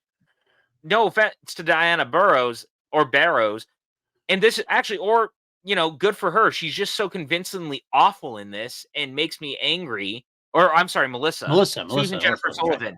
I was like, wait, Maddie's Melissa is so awful. Melissa is so awful. You want her to get the axe in the head. Yes. She deserves the axe in the head by the time it finally happens because, oh my God, she is fucking awful in this movie. She is the biggest bitch you'll ever see. She is a mean girl personified in every which way. And according to the documentary, people have said about her that she was the sweetest person in real life. And so she was a great acting job again by the actress Jennifer Grace Sullivan, I think it is. Jennifer Grace was it? Yeah. Susan Jennifer Sullivan, who played Melissa. And I'll speak out there, by the way. It's funny too. If you ever watched the Crystal Lake Memories doc, they actually made a big boo-boo. And they actually said that she had passed away. I guess later on they discovered that it was a girl with the exact same name had died, and they thought it was Susan Jennifer Sullivan. I don't know if they ever tried to reach out to her and just thought it was the case. I don't know. But Susan Jennifer Sullivan is alive and well. She's still on social media to this day. But yeah, it's just such a bummer because I would have loved to see her in the doc. Yeah, and we don't see her in it, and I would have loved to hear her thoughts about everything. Absolutely. But you're right. She and Dr. Cruz are both terrible, terrible people. That's the thing they do. We'll talk about the casting choices now. They were both cast very well. You mentioned already you didn't like a lot of the people. I will say that the kids that are cast for the other kids are well cast. Maybe not quite as good as part 4, as far as that goes, but they are unique enough that they kind of at least don't blur together like they sometimes do in 2 and 3. Like all these characters have unique abilities. You had the ugly duckling character. You had the nerdy sci-fi writer guy. You had the Nick Biegar dime store. There's a corgi for you. Yeah, she's been very running and doing things, so I'm going to put her right up here for half a second. That adds for ratings anyway. That's for ratings anyway. We have Dime Store gay Jensen Ackles as our lead, Nick. And I say that because he is actually gay, and it's funny. It became such a big joke on the set that a lot of the actors were homosexual, and that's funny that they actually started calling it Fry Gay the 13th, according to the documentary, which is funny, but does actually show why one of the negatives of this film, as I would say, the drawbacks, is that Nick and Tina are supposed to have this chemistry. They really don't have. There's no chemistry. It's actually negative chemistry. So much negative chemistry, in fact. Dinosaur gay Jensen Ackles. He's not bad in the role, but does not work as a love interest for Tina. But as part of the whole, the characters are well drawn enough that they're unique enough that even if they don't have a lot of depth to them, you can pick them out and know who they are when they become Jason fodder. Which is what is wrong with some of Jason 2 or Friday 2 and Friday 3. They sometimes kind of just blend together and like, oh, who is that guy again? Oh yeah, that's okay, that's that guy. Okay, kind of thing. You're not wrong. I think my thing is I find most of the characters so much less interesting in this one than I do in 4, 5, and 6 as characters overall. And I think that's because they also, and again, credit to the director. I appreciate what he's attempting to do, obviously. I just think that by creating so much Jason fodder, there's so many kills in this movie comparatively because you're giving Jason so much to do that it actually becomes almost like not enough of the characters have things to do, if that makes sense. And so then I kind of do run into that a little bit because like the couple in the van is a perfect example of I would have loved to see more of them in some capacity, weirdly enough, because we don't really know them. We don't get to know them, and then they die. Yeah, they had a couple of big, basically they had a moment by the kitchen where he asked for coffee and she yells at him. We're kind of like, what is that about? We do find out later at one point that he stiffed her for something, like he went out with his friends and didn't tell her. And that is like legitimately, that's their role until they have sex in the van and get killed. There's also a couple of those kind of like toss-in deaths. I mentioned that in my notes at one point. I remember that in Friday the 13th, I think it was 6, as we talked about. There's one sequence where they added after the fact they didn't have enough deaths. Didn't have enough kills, so they got added it. So they just throw in random 2 characters in there. I feel like it happened a couple times, and this one I was like, okay, we need death now, including after the matchbook incident. After the matchbook incident, like also we cut to this couple having sex randomly, and then it's actually, I'm sorry, I should say after the matchbook, she resurrects Jason first. That's what she does. She goes out, has this emotional moment where she is going to try to resurrect her father, goes down and touches the wrong spirit and brings Jason back, snapping the chain. Jason comes back to life. But weirdly, does she reactivate the wrong one? Because eventually, obviously, spoiler alert, her dad does in fact come back at the end of the movie. Yeah, that's true. That's true. You know what I mean? It just happens that she revived 2 instead of 1. Right, and maybe the father just took a little longer to wake up because Jason was already woken up in a way. Although it was kind of weird. I think like she resurrects Jason. Jason comes out of the water, like sees her, and then like leaves her alone. I don't know what that is about. He kind of goes in a different direction. I guess you can't have the one-on-one happen so early in the movie, but it was kind of a weird choice. Well, it's also, you gotta build tension. It's one of those, it doesn't necessarily make sense, but like from you just kind of have to go with it, because the truth is if she resurrects him right away and they confront each other right away, you don't have the build of her being crazy every time she goes somewhere. Although I kind of get over the trope of every time Tina walks into a room with everyone, she has a premonition and then they all think she's crazy every single time. Yeah. They lean on that a lot. And I feel bad because Tina gets vilified a lot as a crazy person. And you're like, but she's not. And I know that's part of the movie, et cetera, but sometimes it just kind of feels a little gross. I gotta tell you, I mean, maybe I'm an asshole at one point, but if I'm Nick, I'm gonna kind of back off at some point. Okay, like, I don't know if this is worth the squeeze at this point. The girl I just met, she's having delusions, and I don't know if this is something I want to actually pursue at this point. It might be a lot of bags to try to start. She has to deal with herself before you try to get with her at some point there, Nick. Right. But to his credit, as part of the story, he's there the entire time. But anyway, Jason gets resurrected, and we realize that the reason that all the kids are there next door is supposed to have a surprise birthday for this guy, Michael. I wonder if that name was chosen specifically as a I had a feeling it might have been, to be honest. I think it was too. No one says it in the doc, but it feels very clear to me. That's Michael in the way too, that not Mike. Six also does a lot of referencing other things also. Yeah. I think it was a very intentional. Okay. Very intentional. I thought so too. I actually do like that note though, because it's kind of funny that Nick is his cousin and he doesn't really actually know anybody there. So that makes it make sense why he does go to Tina a lot, because like he doesn't fit in with his crew of friends. He's obviously the outsider, so he just kind of goes over to hang out with Tina as the other outsider kind of thing. Because he obviously doesn't like a lot of these people. He doesn't like Melissa, obviously so. But either way, we get to see Jason resurrected. He goes and he actually ends up finding Michael and Michael's girlfriend, who got stranded because of some car situation, which always happens in Friday the 13th. Cars are just bad in that universe, I guess. A lot of car breakdowns. Crystal Lake must have something going on in the air over there. But Jason gets his first kills, killing the girlfriend with a nice stake through the throat, and then he also gets Michael as well. That's the first deaths we have in the movie. They're good, solid deaths, good, solid gore factor. I think they're probably cut down a little bit, but they work well. Yeah, I mean, again, I think that the one thing that this movie has going for it more than anything is that the kills are at least very inventive, and it really gives Kane Hodder something to do. Yeah, I agree. Again, now, does that mean that the movie fully earned it? That's personal choice thing at that point, because one of my favorite things about the last three movies comparative to this one, and not trying to make a dig, is I think it's because you have Tommy Jarvis, who we had invested in. So it is a lot of ask to do this movie in particular, coming off of those three, right? To invest in new characters without a lead that you already know. Right. And I think that's ultimately part of my struggle, is that I kind of miss having a central character we were following, because it creates a lot of characters around them that they're also trying to do stuff with without earning it. It's a little easier to do that when you have a central character that you already know. And so I guess the good thing with Tina is that you do the thing up front where she's clearly watched her mother be abused. And so then all these people that she's interacting with around her, it's all kind of because of her, which is the thing that you and I were talking about earlier.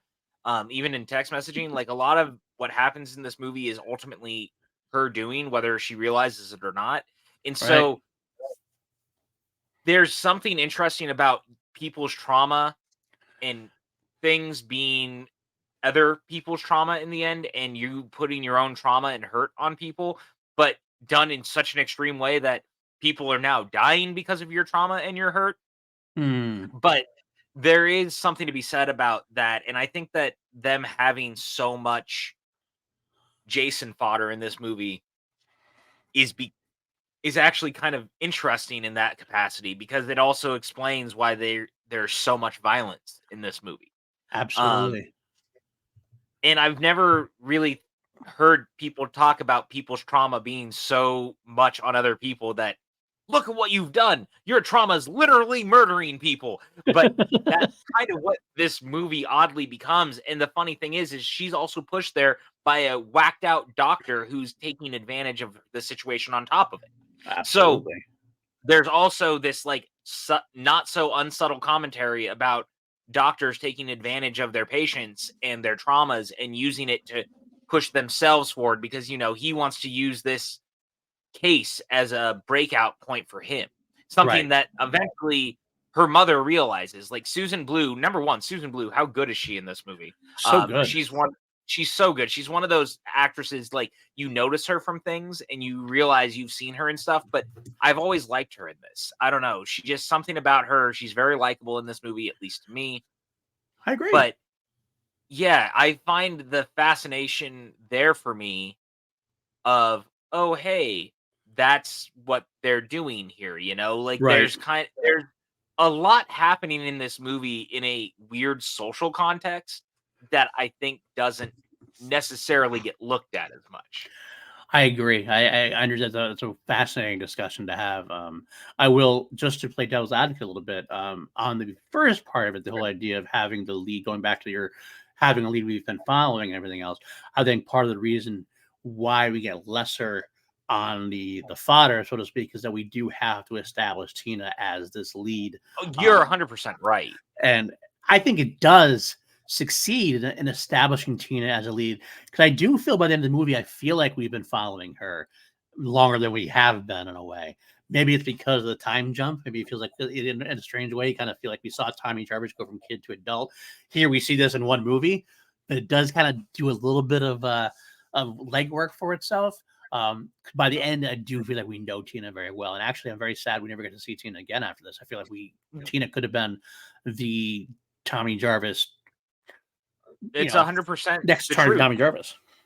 And I think that's ultimately, and maybe it's unfair on my side to say all that because we've had 3 movies with Tommy Jarvis, but I think that's why I get frustrated too, because I do think that Tina as a character is really good, and I think it's a bummer that she's not brought back later.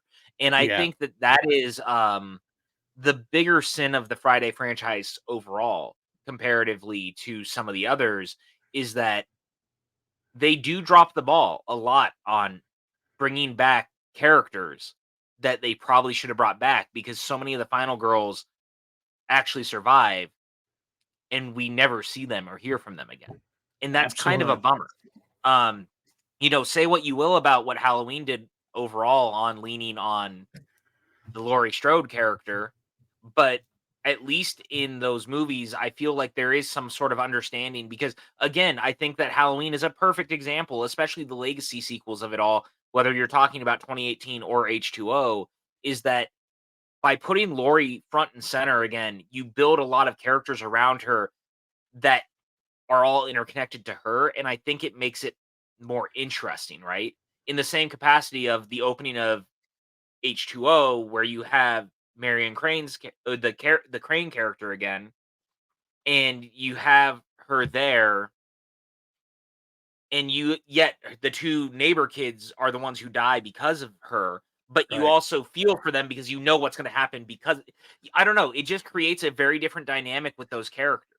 And so I Absolutely. think that Friday never latched onto that other than for 3 movies. Hmm. The 3 movies that people talk about them, well, 2 of them they talk about the most. One of them, you know, Right. depending on how you want to Well, they talk talk about it. about it. They talk about it, but maybe Yeah, not in they the talk best about it, way. but maybe not in the way that people Want think it to they be talked should. about. Right. Um, but there is something to be said about not leaning on that more. And I think that Tina's a great character that should have been used again. And hey, maybe there's a world that they finally do that if the rights ever finally get figured out. The For next the Friday films, movie yeah. could just as easily be a legacy sequel that features Tommy Jarvis and Tina and some It of the feels others. like it should be, right? It feels like it should be. It feels Right. like that's the decision you got to make. If you're going to do a new Friday the 13th film, you've already done a reboot that was semi-successful, but not very. I'm talking about quality. We both like that film, Yeah. but as far as where it stands in the iconography or whatever, like it's not exactly well remembered. It's one of those things that happened.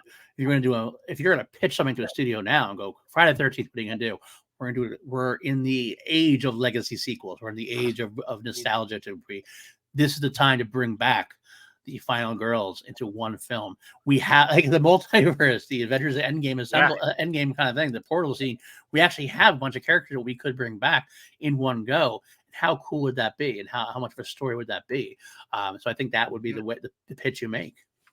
I mean, and again, like, not to toot the horn of a comic book that I really like, and also a legacy sequel of sorts that we like, but the sequel to Freddy versus Jason versus Ash, because there was a second comic book series, Right. and they did have like an Avengers type moment with a lot of the surviving characters of that type of thing. In the same way that Womp Stomp was very smart with what they did with the Never Hike Alone films, where Tommy Jarvis is the central point of those.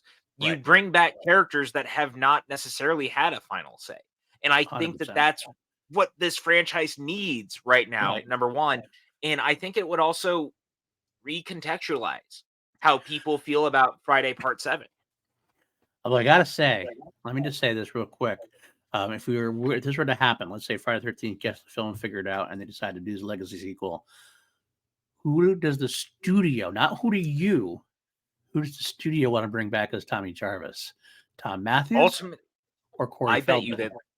I honestly bet you they recast it. As weird as Recast that it completely? sounds. You think so? I don't know. I think it's a mistake. I bet the studio goes to Corey Feldman. I bet the studio decides I to do it. I think that Corey Feldman's got a little bit too much baggage these days. Yeah, but you know I've what? said I wanted to see. I want to see him back. Don't get me wrong. I would love to see a Corey Feldman return, but there's a lot of baggage, especially the Michael Jackson stuff becomes kind of a sticking point, whether people want to admit it or not. And I don't like saying that. It's just the truth of the matter. I just don't think his baggage is as much of a deterrent for Friday the 13th as you would think, because it's not like a Shia LaBeouf thing, or he's burning bridges completely. It's not like he's attacked anybody or anything else. He had a rough childhood and everything else. I kind of feel like he would almost be touted as we're doing right by Corey Feldman, bringing him back, letting him star in this role now. He wants to do it because I think he'd want to do it. I feel like. He's said in the past he would like to. I think too. So I wouldn't be shocked if the studio goes, let's make a news story out of this. Let's bring Corey Feldman back for this role, and like almost like any press is good press to a degree. I think you can skate around the bad press enough at this to let Corey Feldman reclaim the role as Tommy Jarvis again. I don't know. Just my own instincts say that that's what they would want to do. I would love to think that would happen, but also looking like people are not really working with him unless it's in documentaries these days. On top of it, he really just seems to be kind of a persona non grata. That's kind of just how it feels. So there's every world where I just don't think that they ask him to come back. I just think that if he was going to have any part to play to come back to you, this would be the one. Yeah, I mean, because obviously they did do 2 sequels to The Lost Boys, and he did appear in both of those. Yep. But this feels different in some capacity. You know what I'm saying? That'd be interesting. So I don't know. I would love for it to happen. Like I said, there's every part of me that thinks that it would be very cool to see him back. Because I've said it before. I think I would actually like to see what a Corey Feldman version of Tommy Jarvis now feels like. Yeah. I've gotten the Tom Matthews version. Yeah. So it'd be interesting. It would be very interesting. But anyway, to bring it back all around here, like yes. As you move forward, actually, one last thing I want to say real quick, because Womp Stomp did bring back obviously Tom Matthews we're going to talk about Never Hike Alone as we get there. Laura Parlinkin did actually play Tina in a Friday fan film as well. I haven't seen that. Oh, did she? I have not seen that. I have not seen that. I don't know who it was or what. Let me see. I remember it was a fan film. I don't even know who did it necessarily, but it was called Roseblood, a Friday the 13th fan film from 2021, and she was nominated for a Fantastic Horror Film Festival Award for Best Actress in a Feature Film. Oh wow. Okay, I might have So to check that out. That makes me happy that someone else did a legacy sequel on top of yeah, it. You know. absolutely. So, and she's willing to do that. I'm sure she'd be willing to come back to do a sequel, a legacy sequel as well. So, I'll have to see. I have to say, I definitely have to research. Maybe if we search it down, we'll watch it. Maybe we'll do it after we do the Never Hike Alone. Maybe we'll extend our Friday the 13th by one if we want to do that. We'll see. We'll have to say. But either way, all right. So getting back down where we were after that little tangent, whatever. Um, so yes, she's having the visions. It's kind of a thing and kind of comes happening all the time. Here's a question I have. After the vision of Michael's death, and she runs out the door, she runs back to the cabin and she sees the stake in the door or stake in the house or whatever.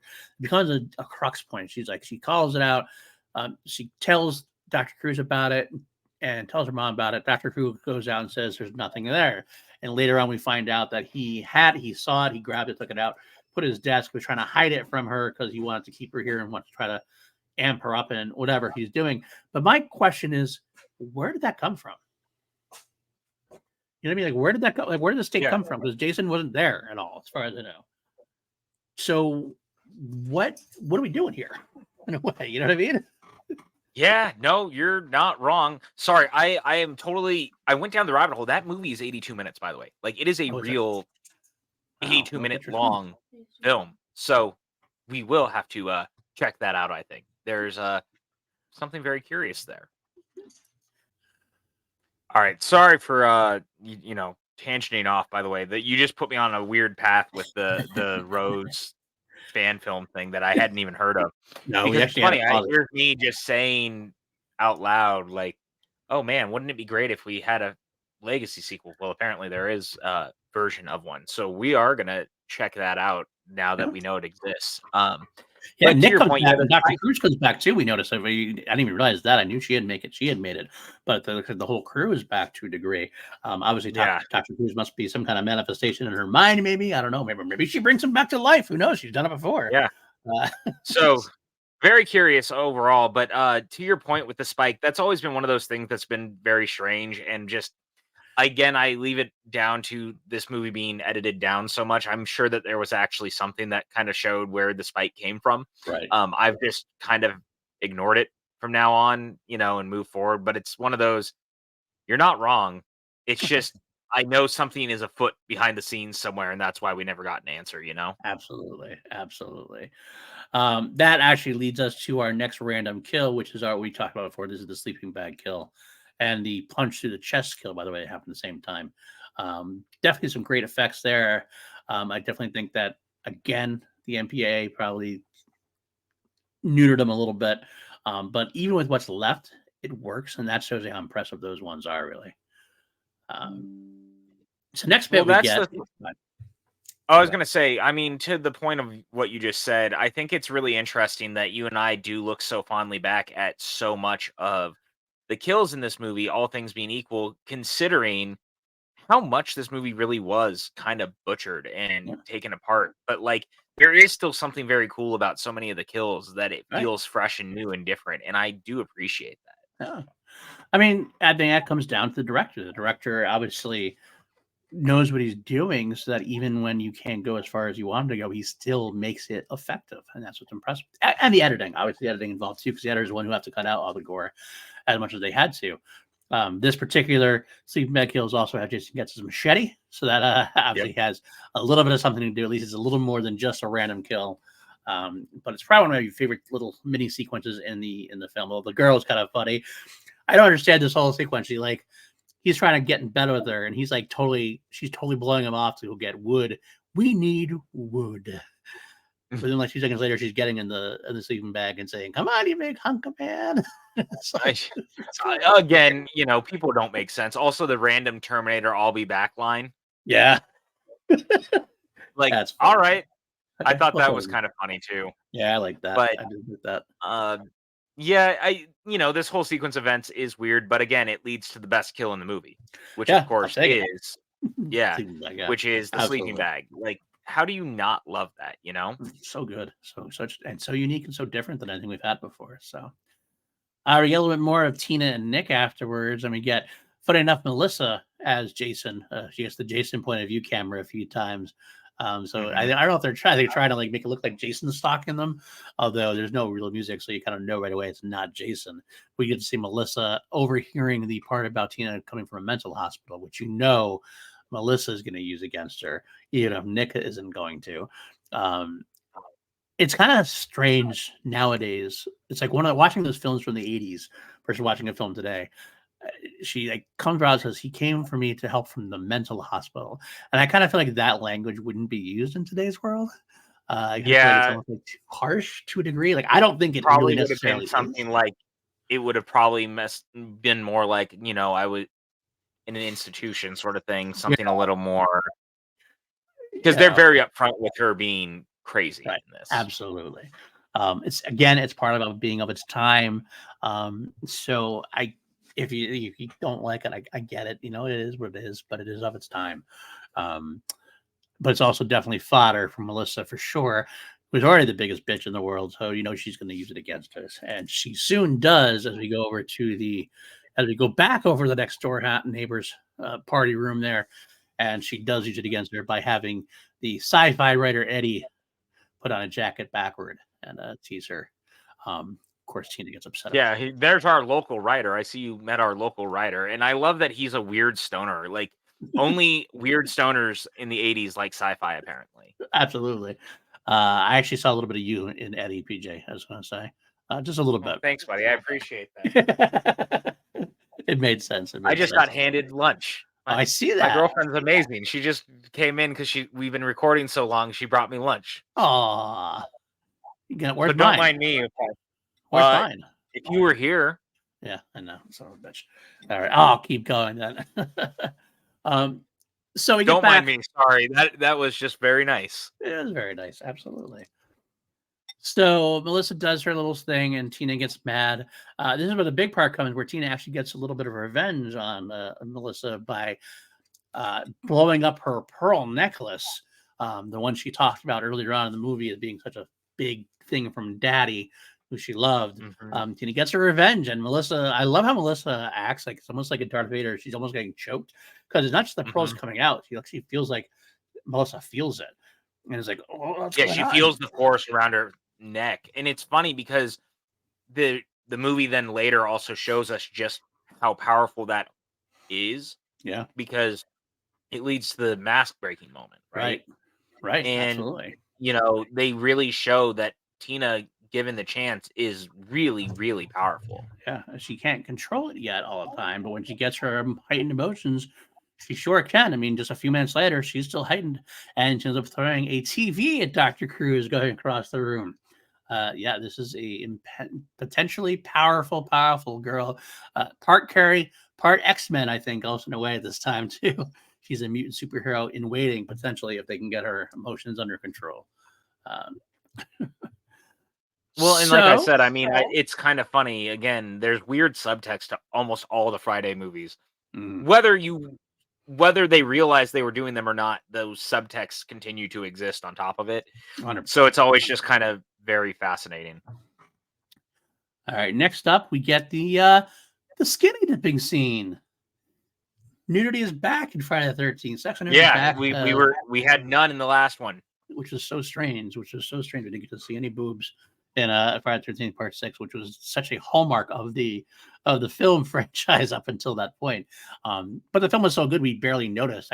We mentioned that last time. We kind of forgot about it in a way until it went through. This one they bring the boobs back, but not in like a Part 5 way. It never really felt like this like dirty porn version of Friday the 13th. It still felt, I don't know. I can use innocent in this terms as far as innocent boobs.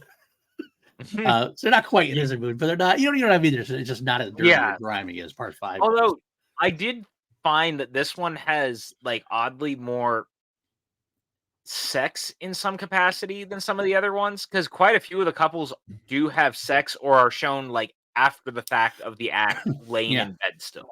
Yes, there's a lot of couples in this movie. A lot of couples. And yeah, a lot of boobs, not gonna lie. But this scene felt like a throwback scene to a degree that the franchise has, with the girl goes skinny dipping. Guy starts to come along and then gets the great death of the machete upswing two to the face like a golf swing. Again, neutered down completely, unfortunately. I really would like to see this extended kill because this one looked really cool with the footage we did see, even though it was grainy and VHS, whatever quality or whatever. But it's a great kill. It's actually, there's a lot of kills in this film that would make me go, "Ooh, this could be my favorite kill of the film." If it wasn't for the sleeping bag kill, which just kind of won over easily, but if it wasn't for that, there's a lot of other like, "Oh, that's kind of a cool kill. Oh, that's kind of a cool kill." This was one of them. And then, of course, Jason goes into the water and takes down the nubile young naked lady and just pulls her straight down into the water. I like that. It's a kill that is implied more than shown, which is sometimes nice too. Because we just got a very graphic kill and it's followed up by a not so graphic kill, but it's still kind of nice. You get the best of both worlds there, I think. Oh yeah, absolutely. And again, I think that's a credit to the director when he came in to try to do something so different, right? Right. I mean, that was one of the things I like the most about the kills is that some of them are very in your face, but it does play to, again, the fact that Jason is kind of much more killing certain people certain ways that he finds more deserving Yeah. in some capacity for his rage and for what he's doing. And so to have some kills like that way so close together kind of brings that point home Yeah. in an I agree. interesting way. Agreed. I did love the underwater shot of the naked woman as she's there. The underwater shot that's like, oh god, and then he pulls her straight down, and like you just see the naked lady go down. It's just very well shot and very cool shot. It's very Jaws. Yeah, it's exactly what it is. It's a very Jaws homage to me, but it's good. It's a fun one. So the next sequence we get Maddie, who gets called out by Robin. I think it's Robin. Maybe. Robin? I Yes, don't it remember the name of is. the character. Okay. Calls out by Robin for being the ugly duckling. It's very Mean Girls moment where like this character wasn't very mean until that moment, but all of a sudden she became mean, saying she wasn't her type and she could use a touch up. Well, Maddie goes to get the makeover, the ugly duckling makeover, which is just runs rampant through movies of the 80s and 90s for the most part. It still happens to nowadays, but like it feels like it was definitely much more of an 80s and 90s trope. But here's a question I have. Where does she go? Because it feels like it's a No different idea. cabin, like that had a mirror. Like she's in a totally different area. Like you just have to after she gets her makeover and has her great moment. Touch up my ass. It's like good. Yeah. Okay. But her death is actually again one of my favorites. It's the Jason stalking death, which he takes a while to get this one. He actually hides from him. She goes into that little space where I don't even know where it is, but there's walls there with holes in it. And like I was the one I mentioned earlier, where Jason all of a sudden Kane Hodder does some great acting, where he's like kind of looking for her, and then all of a sudden we're filming it through that slat in the wall, and you see Jason kind of go honing right on that slat right where her eyes are supposed to be, because it's a point of view shot kind of thing. You're like, oh, that's cool. But then he eventually comes and breaks through the wall on the other side, breaks her and gets her. Oh, what a great moment that was as well. Well, it's so funny to me too because that whole thing kind of reminds me of something more out of like the early movies that feels like the Hunter Jason from 2 Right. in a lot of ways, in that like kind of animalistically methodical version. Right. And I always liked that as the throwback because that's what it feels like to me. Yeah. It almost feels like we get the best of Jason throughout this film. Like we get a little bit of all the Jasons throughout, which is kind of the way it had to be. Kind of a culmination. Absolutely, it's a culmination. I also forgot to mention during that Maddie, before Jason killed the stalking, she gets to see a lot of bodies. The body drops in front of her. She sees the body coming down. She screams, she's seeing everybody. It's a great moment. So then beyond that, now Susan Blue as the mom comes in, finds the spike, and basically confronts Dr. Cruz about Tina. Basically, she's finally understanding that Dr. Cruz is a dick and using her powers against her, or whatever, so to speak, using the thing. So she confronts him. He basically calls her out and says, I'm going to have to commit her whether you like it or not. And Tina overhears it and drives off. So Dr. Cruz and the mother have to temporarily truce and then join up to try to go chase down Tina, find out where she went. Which leads to the doctor being the biggest dick of all, Jason yes, as it gets there. showing up And Yes. then when Jason goes for him, he pivots the mother in front of himself as a Human shield. shield. The mother is a human shield. What a dick. He's got to get it bad. He's got to get it bad. We'll jump to it, even though there's a lot of cuts during this whole time. His death is great, too. Again, probably the most neutered of the deaths, where Jason actually uses this awesome saw. It's an electric saw. Who knows where he gets it from? Who cares? It doesn't matter where he got it from. It's a handheld, like, long saw. Puts it right into his belly, and I guess in the extended cut, he really got his guts taken all over the place.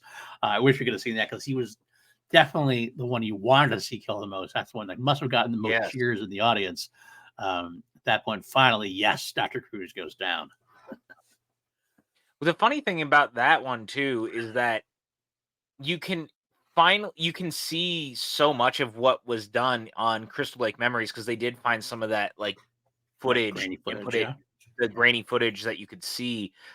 And it's like, man, they really made sure that Jason went for it with him. I just love that Jason uses him, like, bats him around and stuff too. Like, he punches him and does a bunch of other things before he finally even kills him.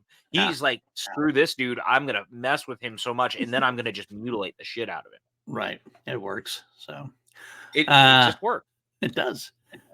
Coming up as one of my next favorite kills, and one of my other favorite kills. Again, if I ever ranked my favorite kills in the franchise, I swear to God, Part 7 would have a lot of entries in my top 20, maybe my top 10. Because a couple of them are some of my favorite film kills in the franchise. Like if they were in other films, they'd be my favorite. If it wasn't for the sleeping bag, they'd be my favorite franchise. They'd be my favorite kill in the film. So the next one is the Van's Rockin', where you get that couple that didn't get really much screen time at all. They feel like that Michael must have finally shown up and is rocking their van or something. So the guy decides, all right, I'm not going to have sex anymore. I'm done having sex. I'm going to go find Michael. Gets his head crushed by Jason in a cool way. But that's not the cool one. It's when the girl opens the window to call out for her lover. Jason takes the party horn that the guy has, sticks it right in her eye, and you actually get the sound effect. The whoo, the party sound effect. Which is really pretty good. It is really pretty good. So good. So good. That's my second favorite kill of the episode, of the installment. Maybe one of my favorite of the whole franchise. It's so fun. It's so fun. We're sick bastards saying this is fun, but that's what it is. Oh, we are. But it's okay because we're honest about it. Absolutely. Absolutely. This is another great moment there. This movie's full of great moments, though. Yeah. Like, I know I've been a little hard on it for certain reasons, but it doesn't change the fact that I think this movie also does frequently have fun things to do. You know what I'm saying? Like, there is still things that are fun, and some of the character stuff is fun. And it's not perfect by any means, but it doesn't need to be. No, not at all. Absolutely. Which actually, you know, we're leading into it, right? We're getting into the third act. Right. The fight between Jason and Tina goes on a pretty long time. Right. They do a lot with it, for better or worse at moments, but it's still overall very fun. Yeah, I don't think. Yeah, it's extended, but I honestly think it's a proper length. Because they do a great job building up to it. Then what actually happens, like, and we're gonna get there shortly. But I actually wrote in all caps: Tina versus Jason. When the first standoff happened, Tina's found Michael. Tina's finding everybody. Also, Tina's randomly goes in that street, and there is Jason. They do that great like, boom, boom, boom. And they see Tina versus Jason set up. What a moment! There it is. It's like the wrestling event that Freddy versus Jason is at that point. Here it is. Right. Boom. Awesome. Love it so much. I'm going to talk about that. The last thing I want to talk about before we get to there, though, is one of the last kills that we have to talk about is the druggy guy, not the sci-fi writer. Melissa uses to try to get Nick jealous. Good work, Melissa. He gets killed after opening up Michael's presents, because that's what he's going to do. He's going to start opening up Michael's presents because Michael didn't show up. He gets decapitated, which is perfect. But then we have the other couple as well. It's Robin and the other drugger. This is the guy who really got no development at all. I just knew him as the guy who. Oh yeah, he just exists. He just exists. He gets killed, and it was a fridge death after coitus, as you were, and she get a little more boobs from her, from Robin at this point. But then she goes looking for for her lover, and the lights are out because Jason kills the lights, which is actually very much more a Michael play. Usually, he actually has some plans in there. He actually takes out the lights. Here's my question though: she goes into that one room, and she opens the door. There's a cat all of a sudden in there. Where did this cat come from? How long has this cat been in the closet for? I wouldn't see the cat the whole episode. What the hell? It's solve it. Whose cat is this? Yeah, I love that this again ran, and I wonder if that's a play on like the snake and the dog and the different animals that have been in some of the other movies. It kind of feels like they're trying to nod to that, but it's so out of weird context. Like we never see the cat before that, so Right. why now? I don't It's just so know. odd. It is odd, but it is fun. It is funny. That Jason gets there and takes her out. I guess she had a cool death that didn't, according to the documentary, that didn't work. She was actually supposed to be sliced in half, but then the effect didn't look proper but they didn't know it until they watched it back, and afterwards they had to recreate a scene and have her get thrown out the window. Which is again another callback from a previous Friday movie from Friday 4, where she gets thrown out the window onto the car. But she actually noted in the doc, which is kind of funny to think about. There was definitely a very male body double for her. Yeah, so that when it's obviously a it's male so with big, long awkward. legs. It's actually so awkward. It is so awful. It's so awkward, but it's like again, one of those things that you accept as part of the franchise, as part of the movie. It is what it is. But either way, let's get into it now. This is the big crux of the whole thing: Tina versus Jason. Right away, we get Jason again, Kane Hodder doing some great work there as Tina starts with the vines or the twigs that are nearby the tree, and starts doing everything. Jason starts looking around like, what the hell is going on? I love seeing Jason for the first time feel like he's like confused about it. He's like, he doesn't understand. He does not understand what's going on. For the first time, he's not the only one who is like supernatural, basically, to a degree. Right, and he's not used to that. Right. He gets taken down. And I love that. Yeah. Because again, it's one of those things we've talked about a lot with this movie in general, is that there's a lot of trying new things, and you're again pitting these two in such a different way than any of the other characters. There is some sort of connection between them in so many ways, and I like that her resurrecting him sort of becomes a big connection, but it's not the biggest. Again, the rest of this is so much bigger than that.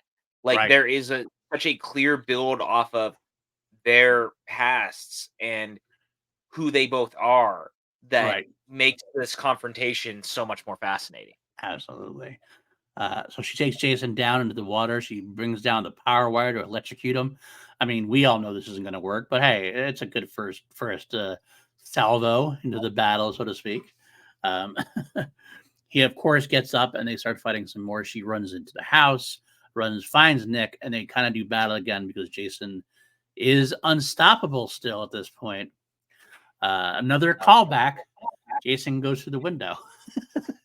Jumps through the window. Again, a lot of these little culmination callbacks that I love. I love as a fan of the franchise. I love seeing them because they're not done as pure copies. They actually almost like improve on it in a way a few times. It just looks better because we're just so far down the line. We know how to shoot things a little more differently. You got Kane Hodder as a stuntman who just does it. He's probably the best stuntman we've had in the role. So he just looks better doing it. Yeah, it works. Works quite a bit. I really do think that him being so involved as a stuntman to this point and getting to do so much really sets this movie apart in a lot of ways. And I think that's they even kind of said it really is that was partially why you get so much more Jason, because they wanted to capitalize on the fact that he's just a guy who was really good at what he does and we shouldn't waste it. We don't want to squander that sort of thing. And I think it really, really stands out because of it. And so a lot of the stuff with him in general in this and really getting to like not turn away and like move the cameras to try to hide things, they lean it on it and it works. Yes. And what's awesome about it again is Kane is you can like feel his power, his intention. Like for example, when she's in the house, she like closes the door on him and puts the table in front of the door as she's trying to back away. And he comes over and he's so mad. He like throws the table out of the way, opens the door with such force and such determination and such a meaning that it becomes like so goddamn, and like, holy shit, this is Jason. Of course, then she throws the guy's decapitated head at him and head butts Jason, which is just a funny moment. He decapitated head butts Jason in the face and knocks him down. I love that moment. Oh, it's the best. It's so good. Lets him run around the door, and then she brings the porch down on him, like kind of reminiscent of how she killed her father with the deck earlier in the movie. But according to Kane Hodder, that was a real stunt, and he was really actually trapped to that for a bit when the porch came down. Oh yeah, I believe that. It's funny Absolutely. too because they talked about how many times they actually had to shoot the sequence at the beginning of the movie, and yet that one, it sounds like they only did it the one time. Yeah, Because probably the initial father kill, like, the young actress who played Tina was like, "We shot that over and over and over again." So then we get Tina going over to where Nick and Melissa are the only really remaining members that are alive at this point. Of course, they're the final three. Of course, they had to be the way it was set up. Jason comes back over, and Melissa is bad mouthing him, and we get Melissa doing her Dr. Cruz-like thing where she's really pissing you off, and you're like, God damn, I really want to. Why hasn't Jason gotten hurt yet? Why? Oh, here it comes. She opens the door despite Nick saying, don't go out there, don't go out there. And she opens the door. There's Jason. Axe right to the face. And not only axe to the face, picks her up and throws her across the room. It's such a great moment. Nick even going like, oh, shit. Watching their reactions to it is phenomenal. I suppose it's a very small space. And then we get Tina and Jason part 2, really. Again, it's Jason's moves in there, too. It's how he moves. So everything has a reason, and it's intense moves. Well, and I think the thing I like with this, too, there's some very interesting... because Tina's psychic, there's not a lot of physicality between the two of them throughout. Right. So much as it's her using her powers to fight him and throw plants at him, throw things at him, create holes in the ground, like have lights smash and break in his face. I kind of love that the chaos of this scene comes down that way. And I know that there's probably people who feel like it's a little weird and a little different, but that's the point. It should be weird and different. We've had a lot of people who physically have fought Jason over the years. I kind of like having this moment of, this is someone also supernatural that Jason's never come up against before, who also has powers, and her powers very much outmatch his in certain ways. Absolutely. And it makes it for a unique showcase, which is why this film stands out, I think, to me. I'm smiling also because you keep saying supernatural. I keep saying supernatural. And I keep looking at Nick as a dinosaur gay Jensen Ackles. That's Dean Winchester. It kind of makes, so keep saying supernatural. It works. Where's Sam? Yeah. So they run up the stairs, which actually Nick notes is funny. He's like, yep, we always run up the stairs instead of out the door. Jason follows him up the stairs. He just slaps the headlight or the lamp on him, and he does this great big fall back onto the stairs and goes through the stairs. Another great moment. We need Jason to get as much hammered as possible if he's going to eventually succumb to them. He breaks out of the wall after them, and that's when he grabs Nick, throws him down, and then Tina breaks his mask like you do with the pearls. And this is where that moment where the associate producer said no. I probably, honestly, I can't lie. I probably would have said no too. I don't want to see Jason without the mask. It's kind of thing. And yet it works because you have an actor behind the prosthetics. The prosthetics look great. He looks like he looks like he should look with all the different scars throughout all the different movies. He's like, they're all there. Well, and there's also like such a universal monster quality to the work, like the actual makeup work on top of it too. That is so excellent. And again, Kane Hodder, for being Kane Hodder, it allows him to emote more. We are allowed now to see more of Jason's eye movements. We're more able to see how he's reacting to the situations. And I do get the pushback in some capacity. Like you said, I could see why someone might be nervous about it. But again, this was also an associate producer who, for all intents and purposes, just didn't like horror. and she Right. probably not been involved in this movie. No, not at So, all. there is something to be said about actually giving a shit about, you know, what people like. So there's something to be said about picking the right people for the job. Like you said, like Jason, the director, John Carl Buechler, was a special effects horror guy. He understood the genre better than anybody else. And the female there, Barbara Sachs, I believe her name was, she didn't. She didn't understand the horror. She came from a much different thing.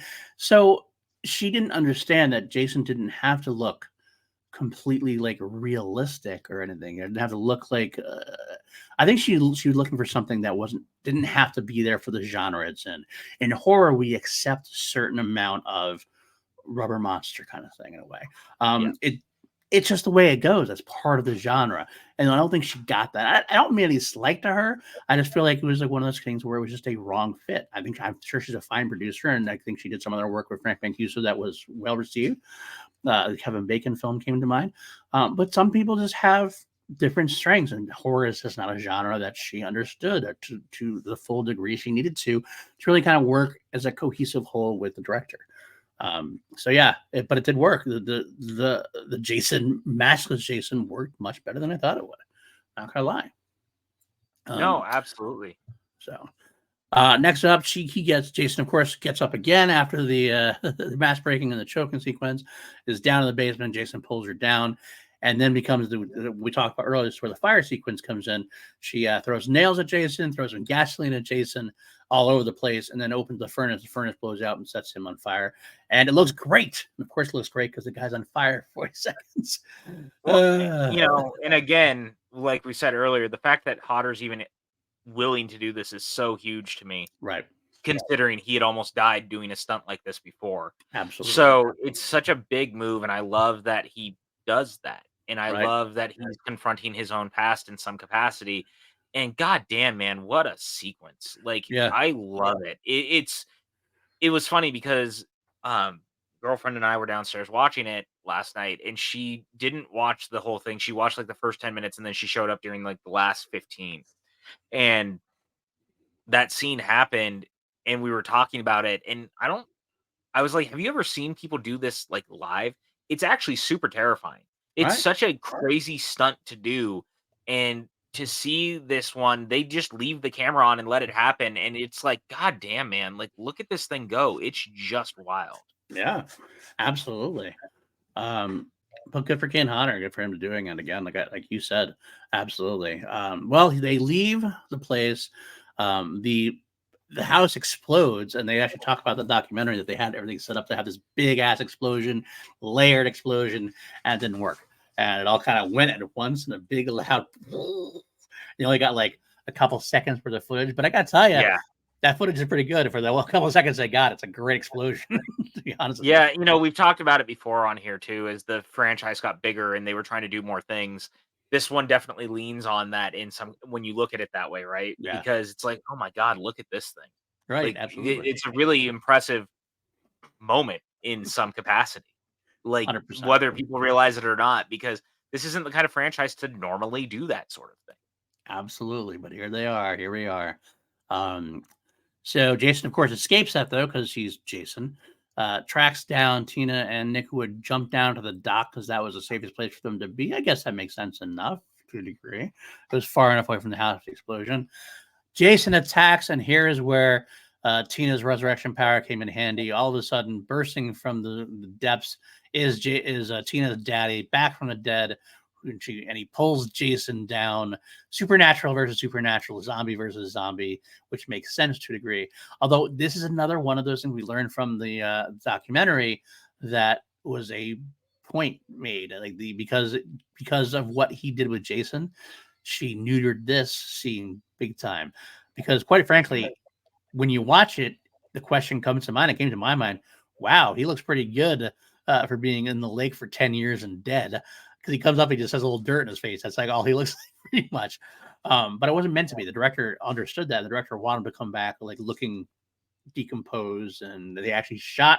I don't know if they shot scenes with him on there, but they definitely did the full makeup for it. Unfortunately, the producer won out on that one, which is a shame because I would like to see that actually how it's supposed to be, a more decomposed daddy bringing him down rather than just dirt in the face, Daddy breaking him down. Yeah, I mean, I love the makeup work too, because again, if you haven't seen the Crystal Lake Memories doc, they do have some of the pictures and footage of what it looked like with the makeup, and it was much cooler. And I think zombie versus zombie ultimately just makes more sense. Yeah. So it's a real bummer that they pulled that out the way Yeah. that they did.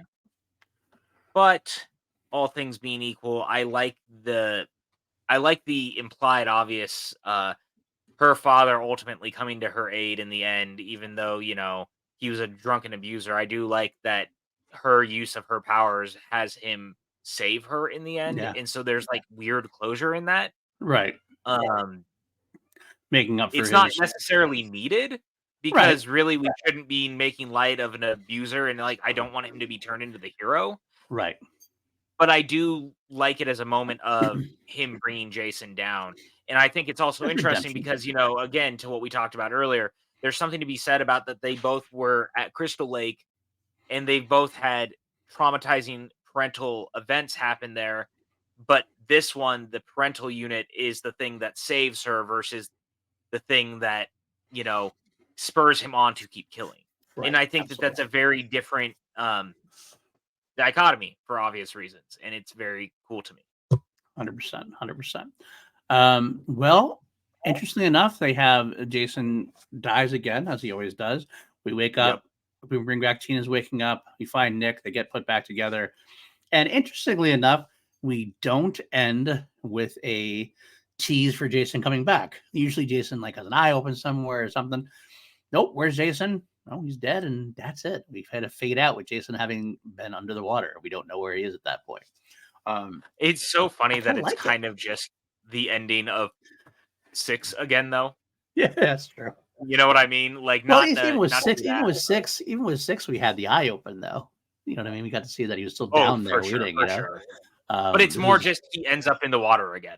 Like, yeah, it's just him in the water again. again. Like, Yep. we just put him back where He so was really, fine. if you start the movie and end the movie, that it's just kind of if you take out everything in the middle and you had nothing, you would just think he was there the entire time. Yep. Nothing changes for Jason. Nothing changes for Jason at all. But yeah, that's how the film ends. And yeah, I guess that's going to do it for us. So, what do you? Any last thoughts about the film before you rank them and rate them and go do that whole thing?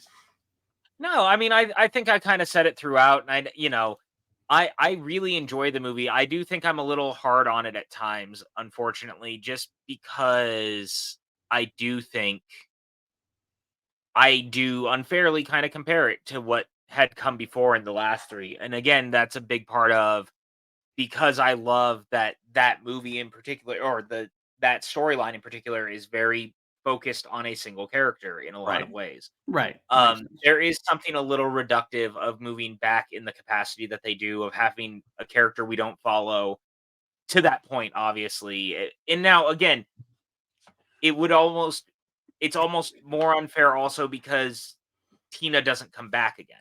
And we Right. start doing that all over again of a new hero Right. and a new so there's good and bad to it. But I think that even in that capacity, what the movie does in general is really good and a really, really fun. And I think it works a lot better than people realize. Hmm. And I think that ultimately is why we look back at this one with a lot more fondness, even though I think that there is a lot of people who see it as an outlier.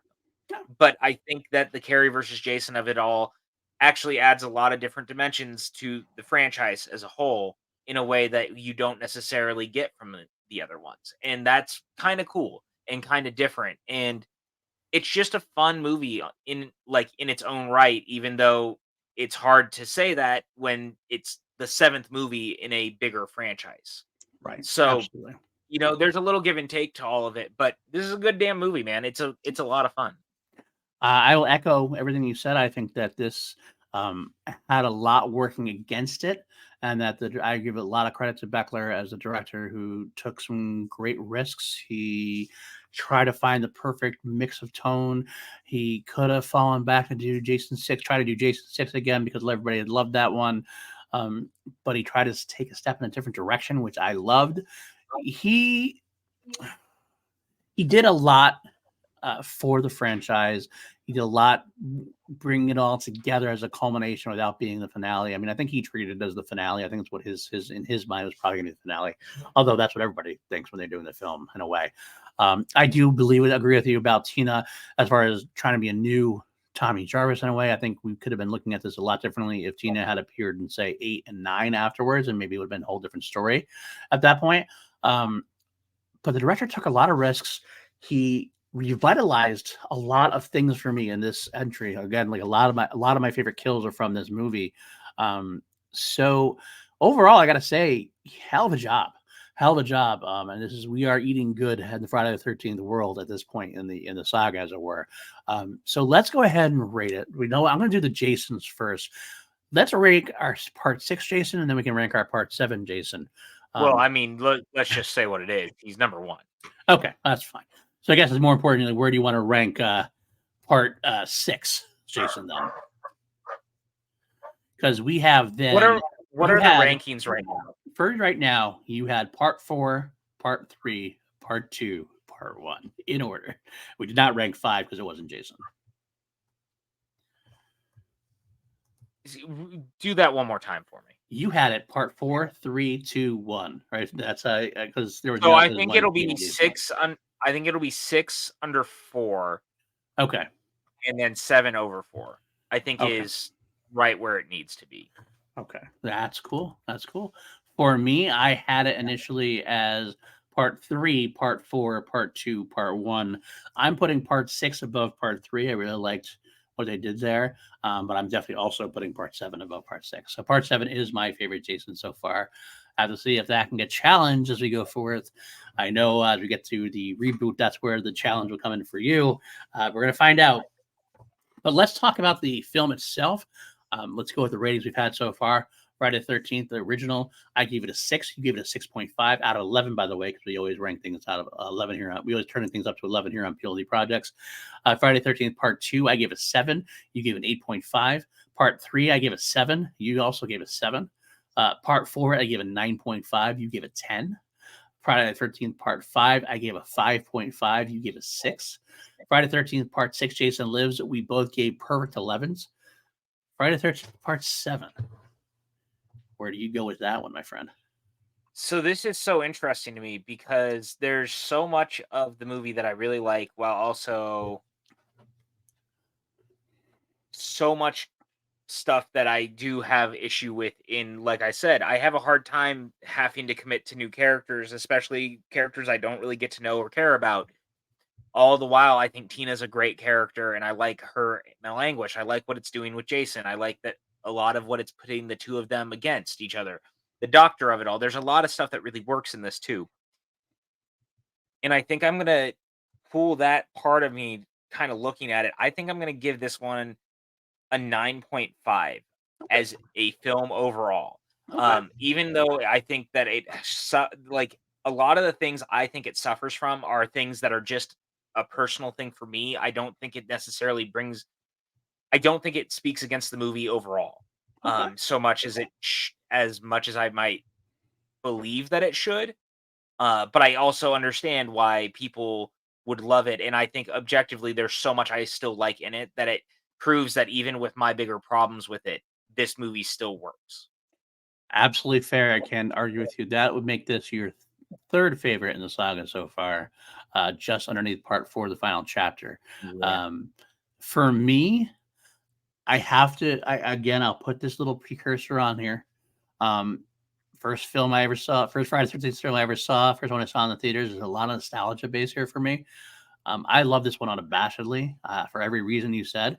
I do recognize it does have flaws, but I don't see them very well when I watch the movie. I kind of just look past them. Maybe it's because I'm so used to it. So I'm going to give this one. Yeah, I'm going to do it. 10.5. 10.5 out of 11. I knew that was probably where you were going to land, because I know that it's like a very nostalgic pull for you in the same way that H2O is for me when we were talking about Halloween.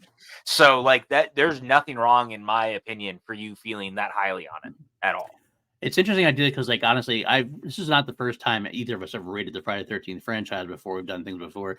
I've often flipped. It makes sense. I have flipped between 6 and 7 a lot for me. Yeah. My favorite. Right here, I think I put 6 above 7. I think 6 overall does a little more because it's a bigger swing. So it takes a bigger swing and achieves it. This is a big swing because of 6. And because it is a little reductive at some points. I'll give it knock that one like 0.5 off. But really, honest and truly, I could watch part 6 and part 7 either way and have a blast with it. So that's where we go. So that's going to do it for us this week, folks. In 2 weeks, we shall return we're going to retitle this film Friday the 13th Part 8, Jason Takes a Cruise. Yes, that is correct. It is called Jason Takes a Cruise. Because quite frankly, the fact that Jason Takes Manhattan was the title was one of the reasons it took me a long time to get on board this film. I did not like it the first time I saw it. It has grown in estimation as I've rewatched it a few times. So I'm curious to see where it is now after doing this big watch through. Yeah, I'm going to be very curious myself because I tend to like this movie more than most, but I also came to it obviously in a time where I had heard so many talk about it, and I was, the movie is misled by its title in most capacity, and we'll get into why. There's a much bigger story why it is the way that it is, right? As far as that is concerned, and it's kind of a bummer because I actually think the movie is a lot more fun than people give it credit for. So I'm excited to talk about it. Yeah, we're going to see where it's going to fall in our rankings for sure. That's it though, guys. Where can the folks find you, PJ? You guys can find me on Twitter and Instagram and pretty much every social media at PJ_Campbell. Don't be a dick. That's all I ask. I've been, I have no time these days for stupid people and their opinions. And if you get caught in my crosshairs, I'm probably going to say something. I'm kind of done with people getting away with being monsters. But the problem is that every time I do that, people find it entertaining and it just kind of keeps going. And so just don't be a dick. Fair enough. That's it. Absolutely fair enough. Find me at Paul _Denuzio on old Twitter. You know me at PLD Projects on Threads and Paul Denuzio on Blue Sky, all that good stuff. Although I don't really visit Threads and Blue Sky as much as I should. I really should do them more. But I know I need to use them both much more than I feel like I'm waiting for it to get more active to a degree. Lots of times I look in there, it's the same type of thing. So I don't know. We'll see. We'll see what happen. Of course, you can find me all over PLD Projects. Tomorrow we'll be back with Maddie Snokes doing Holy Snokes, a Star Wars podcast.